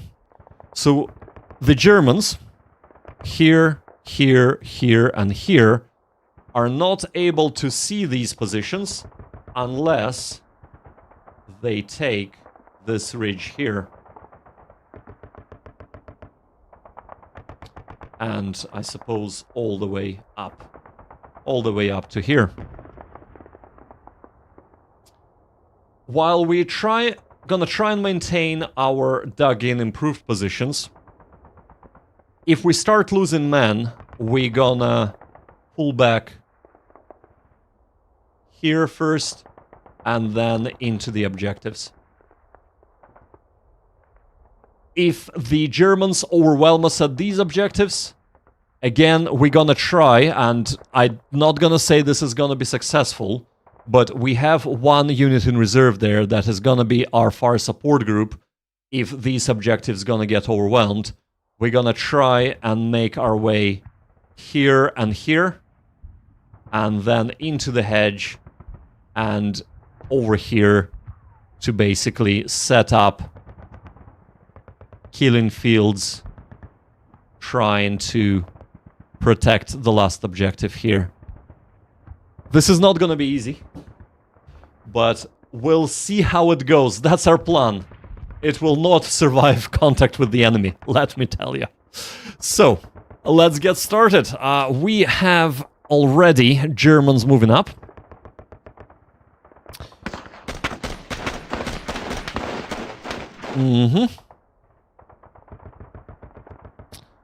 We don't have any snipers, do we? We do not. Hitting that guy with a sniper, so he's clearly a commander in charge. And he has a scoped rifle. I don't like him. Well, actually, no, we can't suppress him either because he's a captain or over lieutenant. So, yeah, let's just shoot that way then.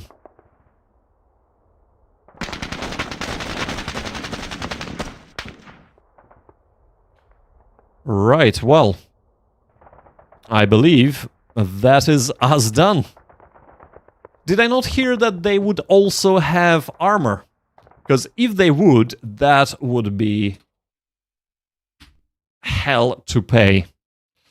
Literally the name of the scenario. Right.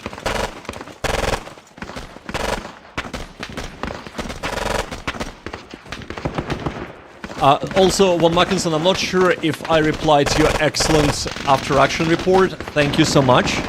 I do but try. I think that is the only way we can learn to play the game better.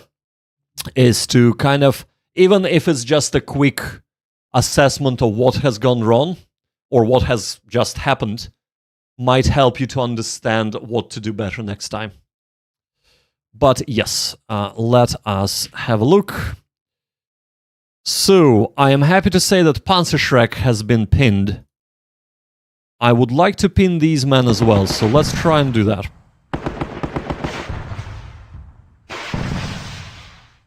Ouch. Thankfully, Panzerschreck only hits at... Oh. They just kind of appeared there. Because they're pinned, Panzerschreck only hits at half its strength. They are really trying to get here. Wow, that is...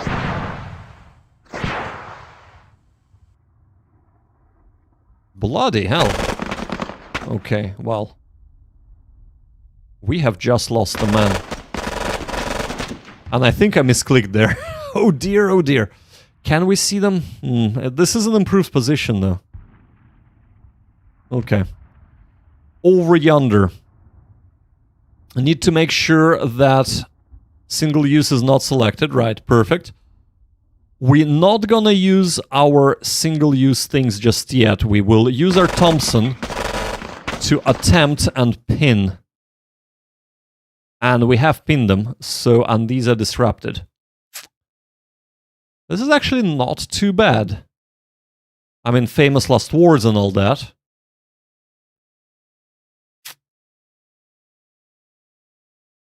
I'm gonna keep Lieutenant Levy here for now.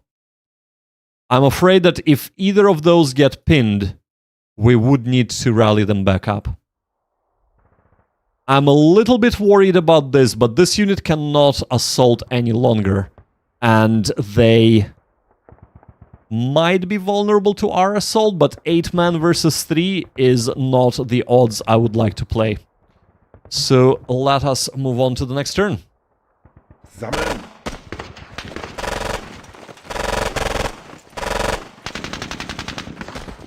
What?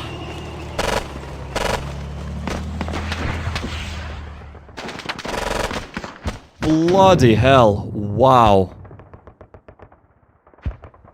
We should have pulled out. They also brought mortars.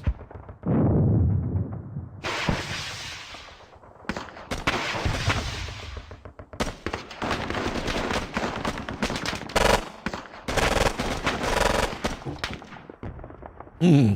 Okay.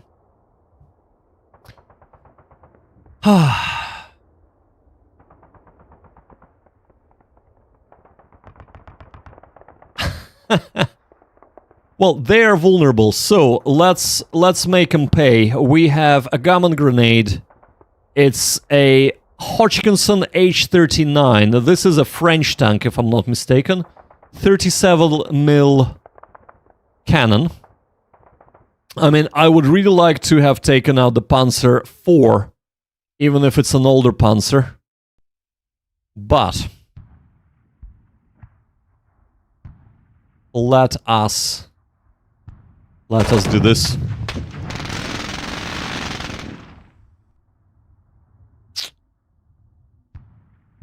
How many? We have 2 more left.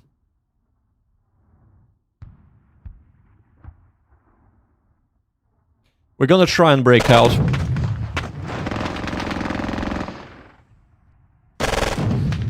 Since we weren't able to attack a tank, we're gonna try and push through the pinned man there next turn. Actually, maybe moving out and moving this way would have been better idea here. Oh man, there are no good decisions here. We are trying to pin the man here. The reason for that, by the way, our command range of the lieutenant is only this, so yes. I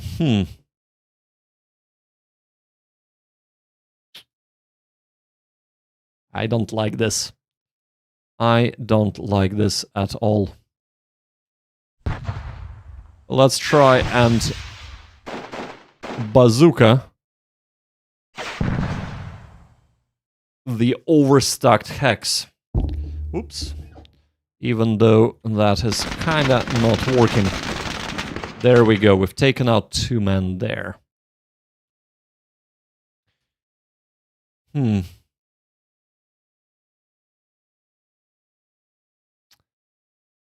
Should I stay here? Or should I move up into this position? Because at least we have eyes on the approaching Germans. Over there, we only have it's either Oberlieutenant or Hauptmann. So captain or a lieutenant. I think this would actually be the best course of action. Of course, he pins us. Move up to the objective. Yeah, I agree. I agree. But we are stuck here now. Right.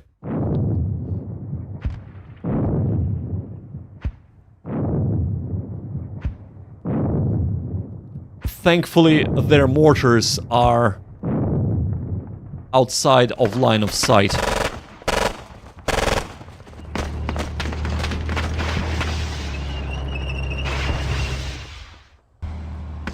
Wow.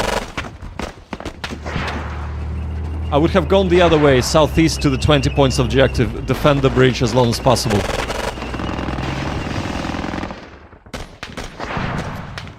Possibly, but we do have improved positions here.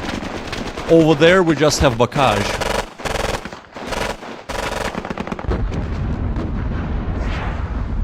We just have Bacage over there, so... Oh, that was beautiful! Did you see that? Reinforcements! We haven't looked at the reinforcements! Right, let's actually have a look at the victory conditions. We're at -10 right now. Okay, outcome a draw. But... arrived. Place all. Okay. We have Sergeant Roberts came in with a bazooka team and a first squad. With a sniper rifle nonetheless. Oh, this is gonna be good. I like this a lot, right. Do we have any more scheduled? We do. We shall have a trickle of men trickling through. Imagine if you could use nukes. Well, it's a little bit later on in the war, and yes, that the nuke would obliterate everything on the map. So friendly and enemies. So that would not really work, would it? But let's move here. Over yonder, we need to pin or at least disrupt the man.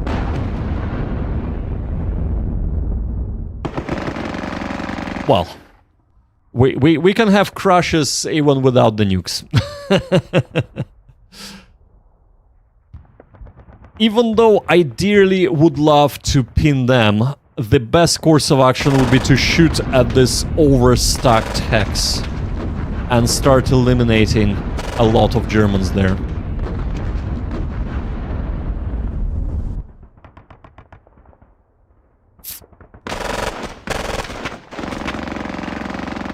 Since this position is being ignored, we're gonna stay in there.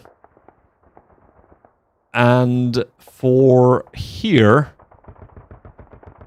we're gonna try and take out... We're gonna try and take out the tank.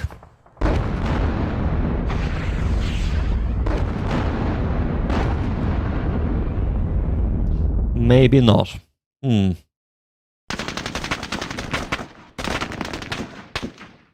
Slowly but steadily, we are eroding the man there.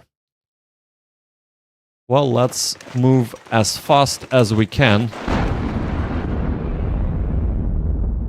As far as we can. And I think if we do... Actually, if we just go to ground here, I know it's in the open, but we can move into the bocage next turn. I just want to try and get... Oh, we mobilized it. Well, that's something at least. I just want to take out the tank, basically. Right.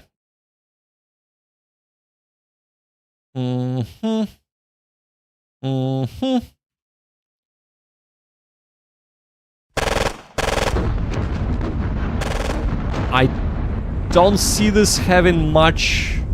Because the penetration only of 4 with the Thompson gun, so... But much of effect. What turn are we on? We're on turn 5, so actually... We are doing okay. We haven't lost any men yet. I mean, sorry, any objectives. We've lost a few men. Definitely making a 1940 mod at some point with those tank models. That would be really cool, man. Are you a modder?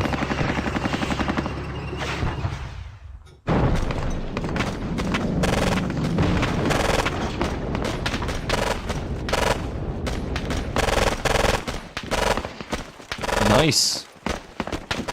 Do you... Well, would you recommend any mods? Not that... I mean, I'm having a lot of fun with the unmodded game, but are there any mods that you would recommend once I am satisfied with the unmodded side of things? For the squad battles, either in general, so I have Eagle Strike and Winter War.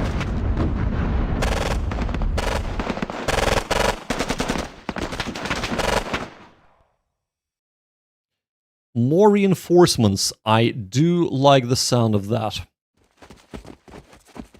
Okay, okay. What is going on here? We have 2 wrecks and 1 non-wreck.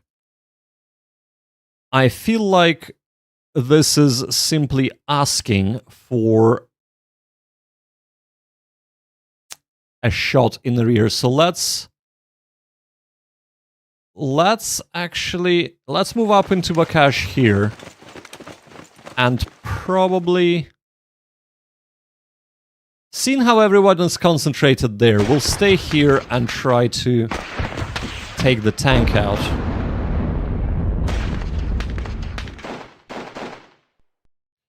We've taken out a man. Another man.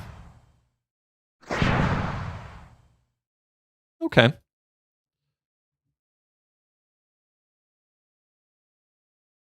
Okay, these are getting a bit too dangerous.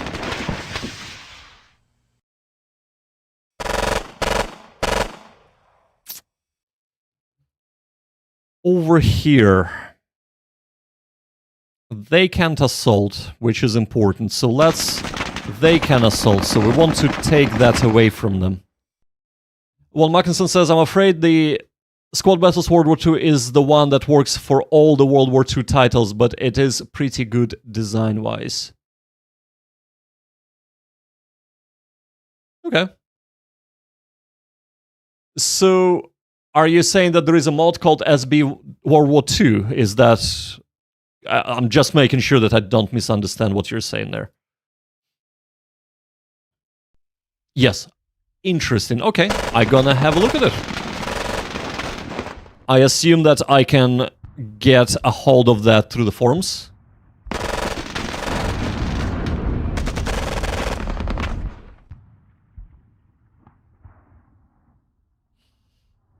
We're gonna lose this objective. There is no other way. Do I consider yourself a gun nut? I consider myself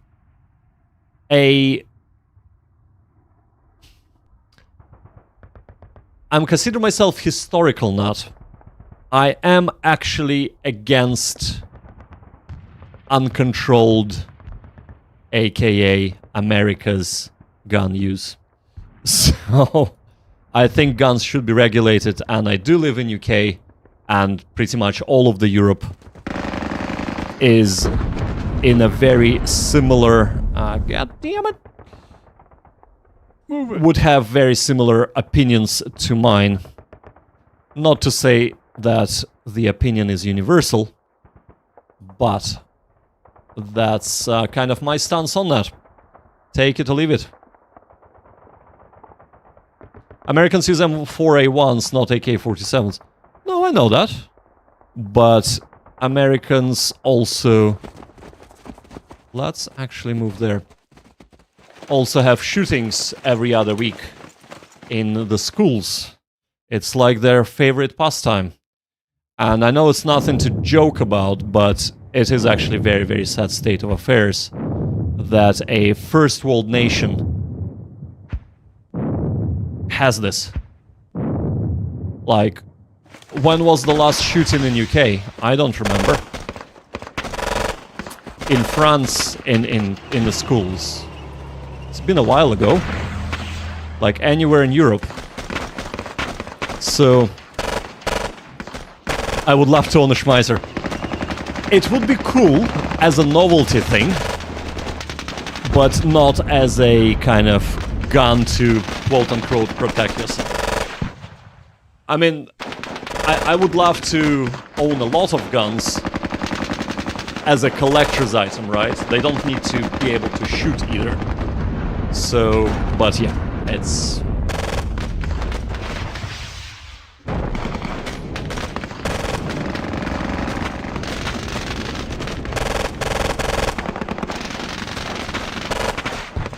Blanks are fine. Yeah. I mean, what I wouldn't mind having is... so if you could, for example... wrong thing. In UK, if you would have had like shooting ranges that you could go to and get yourself, you know, a license and get the guns like loaned out there, that would be pretty cool. I would do that as just like for a bit of fun rather than, you know, anything else. Right, we can actually go down on the ground here.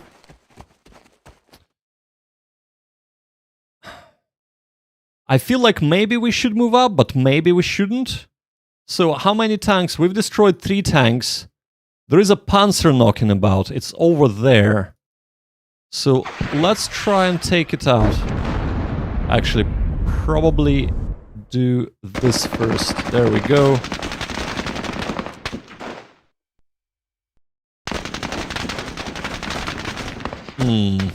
Okay. We want to take out a Panzer, so let us move up.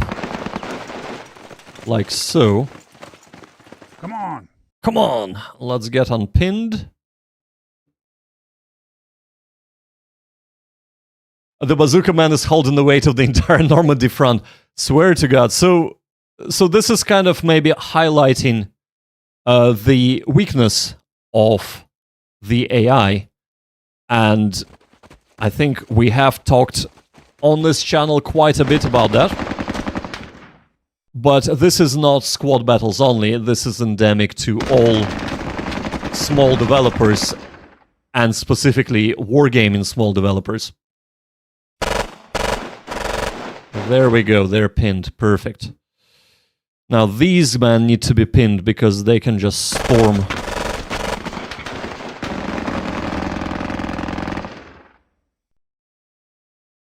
Yeah, attacking tends to be more interesting. Absolutely, absolutely. So this feels like playing against somebody who does not quite understand the mechanics of the game.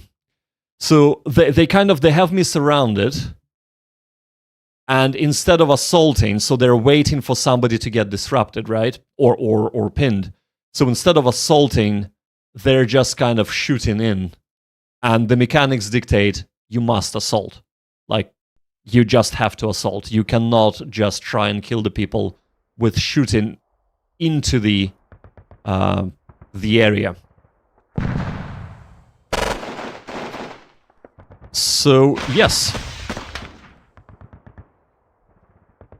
And this is actually historically accurate, and not even historically, but even accurate nowadays in conflicts around the world, that if the enemy is well dug in, you will expend a lot of ammunition with very little result trying to take them out. So the only sure way to do that is to assault, which results in huge losses on both sides. So, and then there is of course all types of assaulting tactics and strategy and doctrines that you can use. Finally, they're assaulting. There we go. Even though that wasn't very effective, I'm starting to get worried now.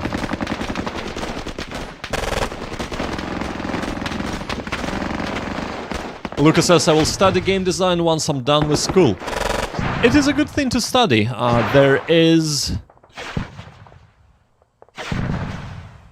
It can be fun. Oh, we just killed the tank, yes! It can be fun. And there is a lot of money in it. So yes, game design is definitely thumbs up. You already have 5 games in mind. Well, if you can do it, all the power to you, man. The reason why we're not assaulting, by the way, is because they have too many men and we only have 5. So even though they're pinned, I'm not sure if we can take them. Want to hear their names? Well, why don't you tell us what the games are going to be about? So names wouldn't really give us much, but if you tell us what you want the games to be, what your ideas for them are, that could be pretty cool. Right. We're gonna try and take out as many people as we can here. Because this is most likely to get rallied. They have, well, some kind of, probably a lieutenant or lieutenant, so second lieutenant.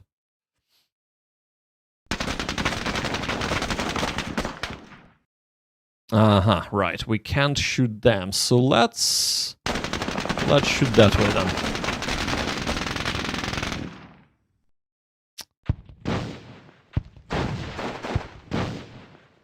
We probably should get into somewhere of a better space, so But I think we should actually also stay on the point, just in case if they're gonna try and sneak men in, right? Here, 9 men. You know what? We're gonna do a mad dash. We're gonna move into this objective. I'm afraid that this might be taken out, and I wouldn't want that to happen.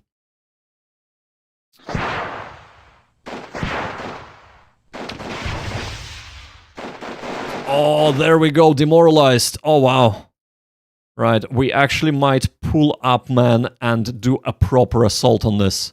This is ripe for just eliminating the whole lot of them in one fell swoop.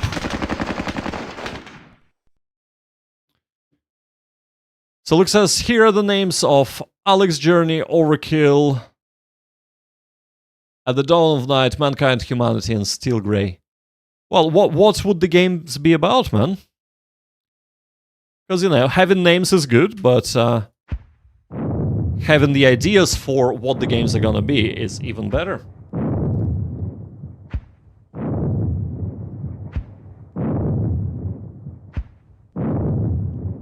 Los. Yeah, so that's why this was a problem. They had a leader, and he rallied them with just one, "Yo, get up."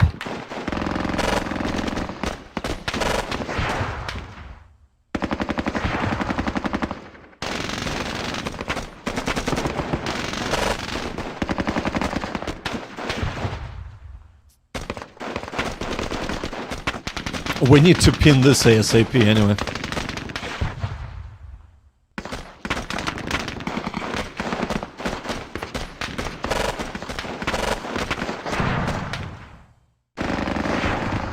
Alex Journey will be an open-world survival, semi-horror, sci-fi fantasy game. What do you mean by semi-horror, Luca? Give me an example. You heard that right. So, give me an example of semi-horror, man.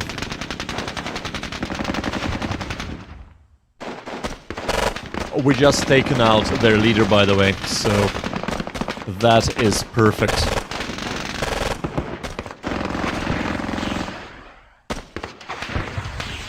I'd say that this scenario would actually be very fun to play as Germans. Because it's a cool assault, you have tanks, even though they're outdated. But Americans have a good dug-in positions, and they have crazy reinforcements. Yes, so, right, how many men? There's still quite a lot of men, so... Over here...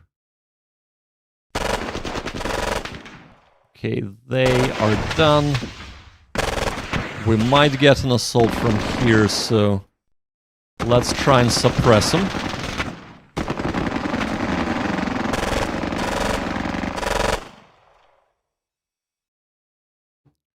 Right.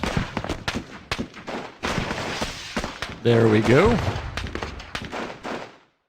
Right, perfect. So they are now demoralized. So what we're gonna try and do is this. Let's assault them. Perfect. I do not care that we are pinned, because everybody else is pinned, but now we don't have any Germans here.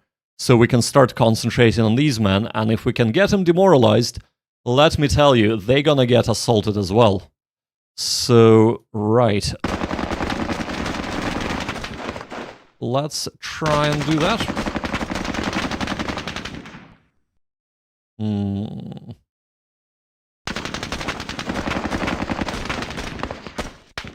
So, look, it says, there will be a certain location where there are no jump scares, but it will have an ever-lingering feeling of dread. Okay, well, jump scares are not necessarily the best way to do horror. Some of the best horror games are actually have no jump scares at all. And that is quite good. Even though I am a big sissy and I will never play any horror games that are actually scary. So there you go. And I am not afraid to admit that. Can we... Yes, we can shoot here, so let's do a bit of a Overwatch shooting. That's why they will be close to none, right? Okay, fair enough, man. Well, I think you should go into the game design, man. I think it's definitely something to aspire to, and looks like you have a few interesting ideas. The real horror has been assigned an age 39 in 1944. I would say yes, but then I would be saying yes without knowing what age 39 is. So I'm afraid I display my ignorance yet again there, Von Magnuson.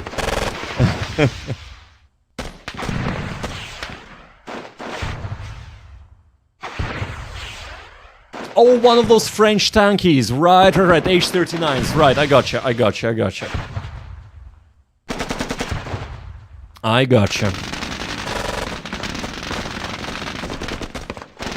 That would have been a real horror, that's for sure. But then again, maybe not, because a lot of them... I'm thinking early war, a lot of them would have just sort of given up. But yes, I do take your meaning, though. Because those tanks were paper thin. This position worked out quite well. I'm glad I didn't withdraw. Over here, right, you...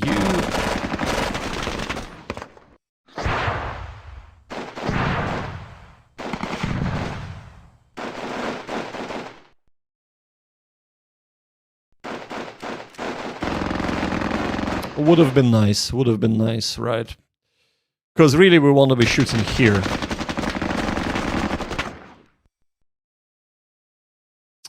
"13 men. Okay. Move up. Come on. Rally up.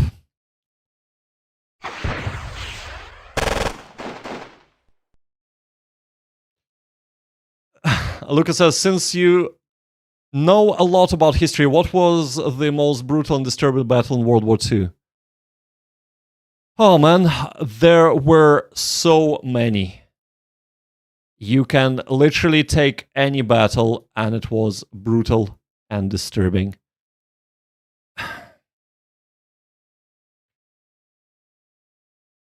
I mean, it's so hard to say. These sort of things, it's like, well, Pacific Theater was absolutely devastating. The amount of Japanese killed, I know there are a lot of Americans killed, but the amount of Japanese people that lost lives there is just insane. Because even with all the American losses, that was nothing to what the Japanese have lost. The Eastern Front was absolutely brutal. Was it Hargan Forest, if I'm pronouncing this right? That was absolutely insane. The Battle of Kursk, the winter counteroffensive in 42. From the Moscow winter counteroffensive, so many people died there, and not necessarily just from actually shooting. Cold, malnutrition. It's like the whole war is just crazy. I mean, okay, Kharkiv 42, so the second battle for Kharkiv. The amount of Soviets that were encircled and captured, as many Germans as they were able to kill, the amount of Soviets that were circled and captured and just annihilated in the encirclements was crazy. The amount of... Yeah, it's I know I'm coping out by not naming like specific battles, but there are so many, it's just insane. What is the biggest historical what if you thought of? So in what regard? Like, what if Hitler would have, you know, not been born or something like that? Or what are we talking about?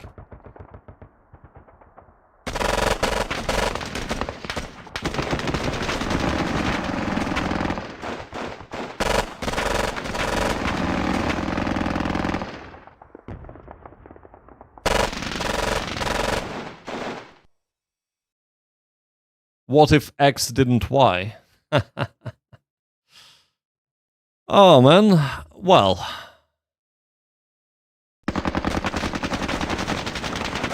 What if...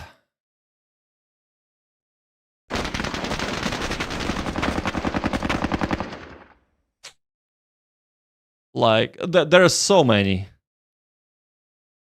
What if Alexander hadn't died so young? He probably would have helped to kill so many more people. No, I got you, Luca. Yeah, no, Casey, that's a very good point. What if Alexander hadn't died so young? Absolutely. You know, the empire might have persisted for quite some time. What if... I don't know. Hitler was there, but Stalin wasn't. Because as much of a tyrant that Stalin was, the Soviet Union needed him right where he was during the time that he was for, like, to basically win the World War II. Not to say that the Soviet Union is the only one responsible for winning it, but it is greatly helped. Greatly helped to actually bring the World War II to a close. Especially because if it would have fallen, the Hitler would have gotten a huge respite and been able to move on to UK next. And then, would he have moved to America? Debatable, but probably. He was that sort of chap that wanted to spread love across the world, you know?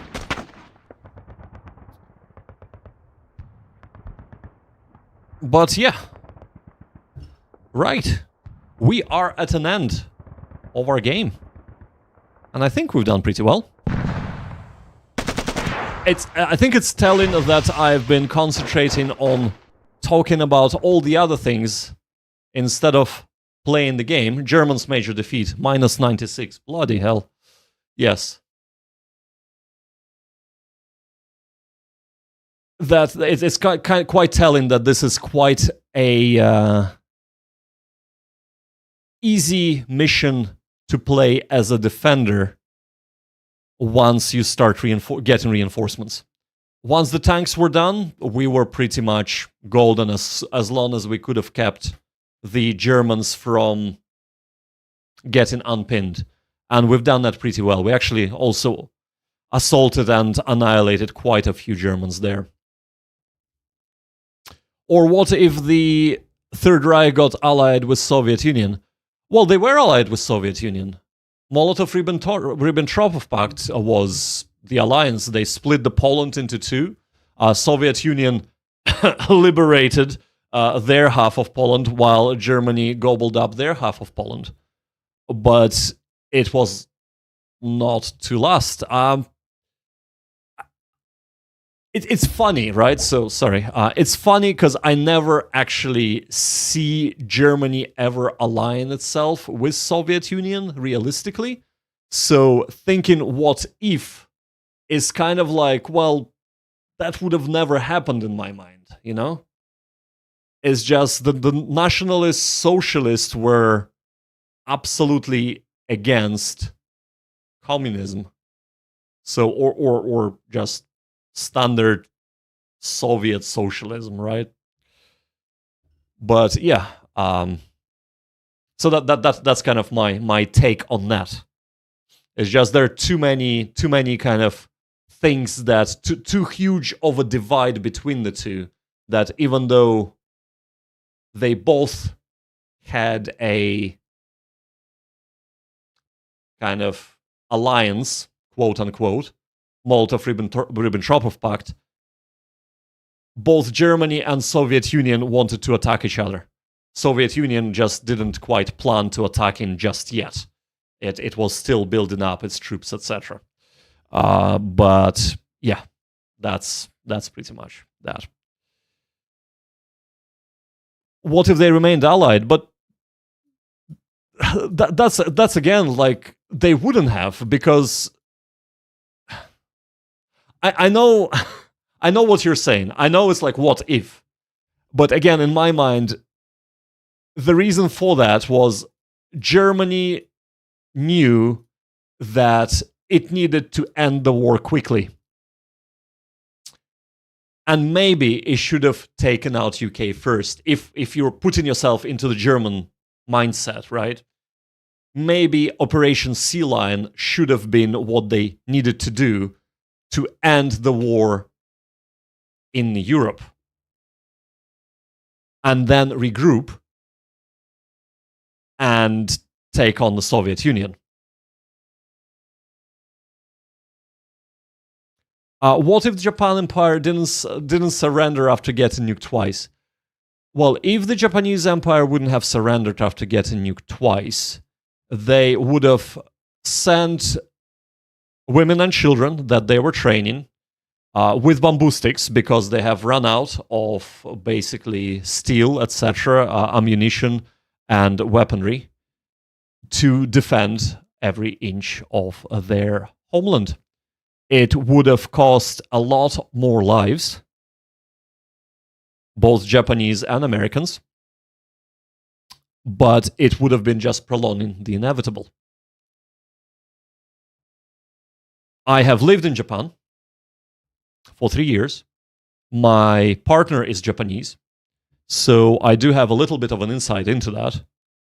And the nuclear weapons were devastating, absolutely.